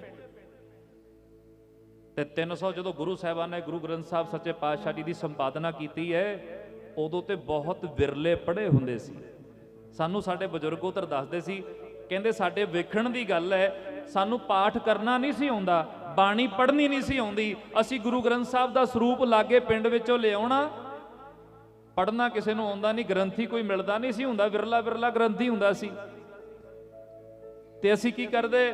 ਗੁਰੂ ਗ੍ਰੰਥ ਸਾਹਿਬ ਦਾ ਪ੍ਰਕਾਸ਼ ਕਰਕੇ ਇੱਕ ਅੰਗ ਦੀ ਸੇਵਾ ਕਰਦੇ, ਸਾਫ਼ ਕੱਪੜਾ ਲੈ ਕੇ, ਇੱਕ ਅੰਗ ਦੀ। ਤੇ ਸਾਰਾ ਪਿੰਡ ਆਉਂਦਾ ਸੀ ਦਰਸ਼ਨ ਕਰਨ ਗੁਰੂ ਗ੍ਰੰਥ ਸਾਹਿਬ ਦੇ। ਪੜ੍ਹਨਾ ਕਿਸੇ ਨੂੰ ਨਹੀਂ ਆਉਂਦਾ ਸੀ, ਪਰ ਨਮਸਕਾਰ ਕਰਕੇ ਭਾਵਨਾ ਪੂਰੀ ਕਰਦੇ ਸੀ, ਸ਼ਰਧਾ ਸੀ। ਅੱਜ ਭਾਵਨਾ ਉੱਡ ਗਈ। ਮੈਂ ਹੈਰਾਨ ਹੁੰਨਾ, ਜਿਹੜੇ ਹੱਥ ਗੁਰੂ ਗ੍ਰੰਥ ਸਾਹਿਬ ਜੀ ਦੇ ਕੋਲੋਂ ਲੰਘਣ ਤੇ ਇਦਾਂ ਜੁੜ ਕੇ ਖੜਦੇ ਸੀ, ਜਦੋਂ ਗੁਰੂ ਗ੍ਰੰਥ ਸਾਹਿਬ ਜੀ ਦਾ ਸਰੂਪ ਲੰਘਦਾ ਹੱਥ ਇਦਾਂ ਜੁੜਦੇ ਸੀ, ਲੋਕੀ ਜੁੱਤਾ ਲਾ ਦਿੰਦੇ ਪੈਰਾਂ 'ਚੋਂ। ਜੇ ਸੱਥ ਵਿੱਚ ਬੈਠਾ ਉੱਥੇ ਖੜਾ ਹੋ ਜਾਂਦਾ, ਜੇ ਗੱਡੀ 'ਚ ਜਾ ਰਿਹਾ ਮੋਟਰਸਾਈਕਲ ਖੜਾ ਕੇ ਮੱਥਾ ਟੇਕਦਾ। ਅੱਜ ਉਹਨਾਂ ਹੱਥਾਂ ਵਿੱਚ ਇੰਨੀ ਹਿੰਮਤ ਕਿਵੇਂ ਆ ਗਈ ਕਿ ਗੁਰੂ ਗ੍ਰੰਥ ਸਾਹਿਬ ਜੀ ਦੇ ਅੰਗ ਪਾੜਨ ਤੱਕ ਆ ਗਏ? ਇੰਨੀ ਹਿੰਮਤ ਕਿਵੇਂ ਆ ਗਈ? ਸਾਡੇ ਅੰਦਰੋਂ ਭਾਵਨਾ ਖਤਮ ਹੁੰਦੀ ਜਾ ਰਹੀ ਹੈ। ਸ਼ਰਧਾ ਬਣਾਈਏ, ਭਾਵਨਾ ਬਣਾਈਏ। ਰੂਹ ਇਕੱਠੀ ਕਰਨੀ ਔਖੀ ਹੈ, ਬਣਾਉਣੀ ਔਖੀ ਹੈ। ਸਾੜਨ ਲੱਗਿਆਂ ਤੇ ਇੱਕ ਤੀਲੀ ਬਥੇਰੀ ਹੈ, ਇੱਕ ਚੰਗਿਆੜੀ ਬਹੁਤ ਆ। ਮਕਾਨ ਬਣਾਉਣਾ ਔਖਾ, ਢਾਹ ਤੇ ਲਿਆ ਕੇ ਬਲਡੋਜ਼ਰ ਫੇਰ ਦਿਓ, 2 ਘੰਟਿਆਂ 'ਚ ਢੇਰੀ ਕਰਦਾ ਹੈਗਾ। ਸ਼ਰਧਾ ਭਾਵਨਾ ਬਣਾਉਣੀ ਔਖੀ ਹੈ, ਖਤਮ ਤੇ ਸਕਿੰਟਾਂ 'ਚ ਹੋ ਜਾਂਦੀ ਹੈ। ਮੈਂ ਅਰਜ਼ ਕਰਦਾ ਸੀ, ਕਲਗੀਧਰ ਪਾਤਸ਼ਾਹ ਕਹਿੰਦੇ ਵਿਪਰਾਂ ਦੀਆਂ ਰੀਤਾਂ ਤੋਂ ਬਚੋ। ਜੇ ਗੁਰੂ ਘਰ ਬ੍ਰਾਹਮਣਾਂ ਦਾ ਵਿਰੋਧੀ ਹੁੰਦਾ, ਗੁਰੂ ਤੇਗ ਬਹਾਦਰ ਮਹਾਰਾਜ 9ਵੇਂ ਪਾਤਸ਼ਾਹ ਤਿਲਕ ਤੇ ਜੰਝੂ ਵਾਸਤੇ ਕਦੇ ਸ਼ਹੀਦੀ ਨਾ ਦਿੰਦੇ। ਕੀ 9ਵੇਂ ਪਾਤਸ਼ਾਹ ਤਿਲਕ ਲਾਉਂਦੇ ਸੀ? ਕੀ ਗੁਰੂ ਤੇਗ ਬਹਾਦਰ ਮਹਾਰਾਜ ਜੀ ਜੰਝੂ ਪਾਉਂਦੇ ਸੀ? ਨਾ ਤਿਲਕ ਲਾਉਂਦੇ ਸੀ, ਨਾ ਜੰਝੂ ਪਾਉਂਦੇ ਸੀ। ਪਰ ਸ਼ਹੀਦੀ ਕਾਹਦੇ ਲਈ? ਤਿਲਕ ਜੰਝੂ ਰਾਖਾ ਪ੍ਰਭ ਤਾਕਾ, ਕੀਨੋ ਵੱਡੋ ਕੱਲੂ ਮਹਿਸਾਕਾ। ਤਿਲਕ ਤੇ ਜੰਝੂ ਵਾਸਤੇ ਦਿੱਤੀ ਕੁਰਬਾਨੀ। ਨਾਲੇ ਬਲੀਦਾਨ ਨਾ ਕਿਹਾ ਕਰੋ। ਬਲੀਦਾਨ ਹੁੰਦਾ ਹੈ ਬਲੀ ਦਾ ਦਾਨ ਦੇਣਾ, ਕਿਸੇ ਦੇਵੀ ਦੇਵਤੇ ਨੂੰ ਖੁਸ਼ ਕਰਨ ਲਈ ਬਲੀ ਦੇ ਦੇਣੀ। ਤੇ ਗੁਰੂ ਤੇਗ ਬਹਾਦਰ ਮਹਾਰਾਜ ਨੇ ਬਲੀ ਨਹੀਂ ਦਿੱਤੀ, ਸ਼ਹਾਦਤ ਦਿੱਤੀ ਹੈ। ਸ਼ਹੀਦੀ ਵਿੱਚ ਤੇ ਬਲੀਦਾਨ ਵਿੱਚ ਬਹੁਤ ਫਰਕ ਹੈ। ਅੱਗੇ ਫਿਰ ਗੁਰੂ ਤੇਗ ਬਹਾਦਰ ਪਾਤਸ਼ਾਹ ਜੀ ਦੀ ਤੋਂ ਬਾਅਦ ਕਲਗੀਧਰ ਜੀ ਗੁਰਤਾ ਗੱਦੀ ਤੇ ਵਿਰਾਜਮਾਨ ਹੋਏ। ਵਿਪਰ ਵਧੀਕੀਆਂ ਕਰਨੋਂ ਨਹੀਂ ਹਟਿਆ। ਵਿਪਰ ਨੇ ਕੀ ਕੀਤਾ? ਸਭ ਤੋਂ ਪਹਿਲਾਂ ਆਨੰਦਪੁਰ ਸਾਹਿਬ ਨੂੰ ਘੇਰਾ ਪਾਇਆ। ਆਟੇ ਦੀ ਗਾਂ ਬਣਾ ਕੇ ਕੁਰਾਨ ਭੇਜਿਆ, ਨਾਲੇ ਆਟੇ ਦੀ ਗਾਂ ਬਣਾ ਕੇ ਭੇਜੀ ਥਾਲੀ ਵਿੱਚ ਰੱਖ ਕੇ ਕਿ ਸਾਨੂੰ ਗਾਂ ਦੀ ਕਸਮ ਹੈ, ਕੁਰਾਨ ਦੀ ਕਸਮ ਹੈ, ਤੁਸੀਂ ਆਨੰਦਪੁਰ ਛੱਡ ਦਿਓ, ਅਸੀਂ ਤੁਹਾਨੂੰ ਕੁਝ ਨਹੀਂ ਕਵਾਂਗੇ। ਕਲਗੀਧਰ ਜੀ ਨੇ ਆਖਿਆ ਸੀ ਵੀ ਇਹਨਾਂ ਦੀਆਂ ਕਸਮਾਂ ਦਾ ਇਤਬਾਰ ਨਾ ਕਰੋ, ਵਿਪਰ ਦਾ ਕੋਈ ਭਰੋਸਾ ਨਹੀਂ ਹੁੰਦਾ। ਤੇ ਜਦੋਂ ਆਨੰਦਪੁਰ ਸਾਹਿਬ ਛੱਡਿਆ, ਕਸਮਾਂ ਤੋੜ ਕੇ, ਵਾਅਦੇ ਤੋੜ ਕੇ ਹਮਲਾ ਬੋਲ ਦਿੱਤਾ ਸੀ। ਵਿਪਰ ਨੇ ਧੋਖਾ ਕੀਤਾ। ਤੇ ਜਦੋਂ ਪਰਿਵਾਰ ਵਿਛੜਿਆ, ਮਾਤਾ ਜੀ ਔਰ ਸਾਹਿਬਜ਼ਾਦਿਆਂ ਨੂੰ ਆਪਣੇ ਘਰੇ ਲੈ ਕੇ ਜਾਣ ਵਾਲਾ ਵੀ ਇੱਕ ਵਿਪਰ ਸੀ ਜਿਹਦਾ ਨਾਮ ਗੰਗੂ ਹੈ। ਇਤਿਹਾਸ ਸਾਰੇ ਸੁਣਦੇ ਹੋ। ਇੱਥੇ ਵੀ ਵਿਪਰ ਨੇ ਧੋਖਾ ਕੀਤਾ ਪਿਆਰਿਓ, ਆਪਣੇ ਘਰ ਲਿਜਾ ਕੇ ਸਾਹਿਬਜ਼ਾਦਿਆਂ ਨੂੰ ਔਰ ਮਾਤਾ ਜੀ ਨੂੰ ਗ੍ਰਿਫਤਾਰ ਕੀਤਾ। ਇਹ ਮੌਕਾ ਦੇਖ ਕੇ ਵੀ ਹੁਣ ਮੈਨੂੰ ਕਿਹੜਾ ਕੋਈ ਮੇਰਾ ਕੁਝ ਵਿਗਾੜ ਲੈਗਾ। ਇਹਨਾਂ ਦਾ ਪਿਤਾ ਪਤਾ ਨਹੀਂ ਕਿੱਥੇ ਹੈ, ਇਹਨਾਂ ਦੇ ਵੱਡੇ ਭਰਾ ਪਤਾ ਨਹੀਂ ਕਿੱਥੇ ਆ, ਖਾਲਸਾ ਪਤਾ ਨਹੀਂ ਕਿੱਥੇ ਆ, ਹੁਣ ਮੇਰਾ ਕੀ ਵਿਗਾੜ ਲੈਣਗੇ। ਵਿਪਰ ਨੇ ਧੋਖਾ ਕੀਤਾ। ਤੇ ਐਦੋਂ ਅੱਗੇ ਚੱਲੀਏ, ਜਦੋਂ ਸਰਹੰਦ ਦੀ ਧਰਤੀ ਤੇ ਸੂਬੇ ਦੀ ਕਚਹਿਰੀ ਲੱਗੀ ਸੀ, शेर मोहम्मद खान दे कहण ते कि बदला ही लेना होगा तो लेंगे इनके बाप से, खुदा महफूज रखे हमको ऐसे पाप से। वजीदा कहंदा छड्ड दिता जावे बच्चियां नूं। एक बारी मन गया सी सूबा, पर इत्थे कचहरी विच भी एक बिपर बैठा सी जिहदा नाम सी सुच्चा आनंद, जिहड़ा कहंदा इन्हां नूं छड्डण तो पहलां पुछ लो भी जे छड्डता ते करनगे की।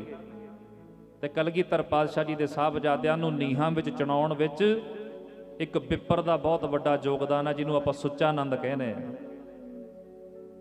ते कलगीधर पातशाह जी दे फिर ये शहादतां तो बाद बाबा बंदा सिंह बहादुर का वेला आया। बाबा बंदा सिंह बहादुर दे वेले एक बिपर जाके नाल रलिया, ये सोच लैके कि बाबा बंदा सिंह बहादुर नूं मौत दे घाट उतार देंगा। ते उदों बाबा बंदा सिंह बहादुर जाणदे सी, पछाणदे सी। भाई बाज सिंह दी ड्यूटी लाई, कहंदे ये बंदा मैनूं ठीक नहीं लगदा, ये ते अख रखी, निगाह रखियो। जदों चप्पड़ चिड़ी दे नेड़े जंग दा माहौल बनिया, वजीदे दे नाल जदों जंग होनी सी, वो जिहड़ा आके रलिया सी ना, सुच्चा आनंद दा भतीजा सी। वो कहंदा मैं चाचे दा लाया दाग धोना है। ते जदों ओहने तलवार कड्ढी बाबा बंदा सिंह बहादुर ते वार करन वास्ते, भाई बाज सिंह ने पहले ही अख रखी हुई सी, उन्हें एक ही वार दे नाल उत्थे ही झटकाता। बिपर दा उत्थे ही भोग पाता, नाकामयाब रहा अपने मनसूबियां दे विच। इस तो अगे चलीए, गल 84 दी करां। सचखंड श्री हरमंदर साहिब ते हमला करवाउण वाला भी बिपर सी, ओहदा भी खमियाजा उहनूं भुगतना पिया।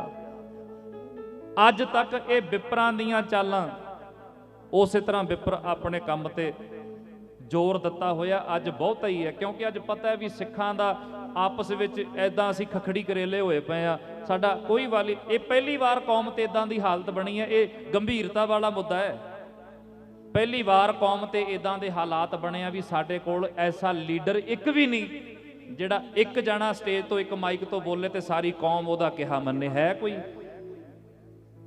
ਕੋਈ ਐਦਾਂ ਦਾ ਲੀਡਰ ਸਾਡੇ ਕੋਲ ਹੈ? ਅੱਜ ਕੌਮ ਸਾਡੀ ਲੀਡਰਲੈਸ ਹੈ। ਗੁਰੂ ਗ੍ਰੰਥ ਸਾਹਿਬ ਮਹਾਰਾਜ ਤੇ ਸਾਡੀ ਅਗਵਾਈ ਕਰ ਹੀ ਰਹੇ ਨੇ, ਪਰ ਕਦੇ ਬਾਬਾ ਜਰਨੈਲ ਸਿੰਘ ਜੀ ਖਾਲਸਾ ਭਿੰਡਰਾਂ ਵਾਲਿਆਂ ਨੇ ਅਗਵਾਈ ਕੀਤੀ? ਕੋਈ ਇਹੋ ਜਿਹਾ? ਅੱਜ ਉਹ ਜ਼ਿਆਦੇ ਹਾਈਪਰ ਹੋਏ ਨੇ, ਜ਼ਿਆਦੇ ਉਹ ਸਾਡੇ ਤੇ ਮਾਰੂ ਨੀਤੀ ਉਹਨਾਂ ਦੀ ਕੰਮ ਕਰਦੀ ਹੈ, ਕਦੇ ਕਿਤੇ ਬੇਅਦਬੀ ਕਰਾਤੀ, ਕਦੇ ਕੁਝ ਕਰਾਤਾ, ਕਦੇ ਕੁਝ ਕਰਾਤਾ। ਸੋ ਲੋੜ ਹੈ ਵਿਪਰਾਂ ਦੀ ਇਸ ਚਾਲ ਨੂੰ ਸਮਝਣ ਦੀ ਤੇ ਸੁਚੇਤ ਹੋਣ ਦੀ। ਜਬ ਇਹ ਗਹਿ ਵਿਪਰਨ ਕੀ ਰੀਤ, ਮੈਂ ਨਾ ਕਰੋ ਇਨ ਕੀ ਪ੍ਰਤੀਤ।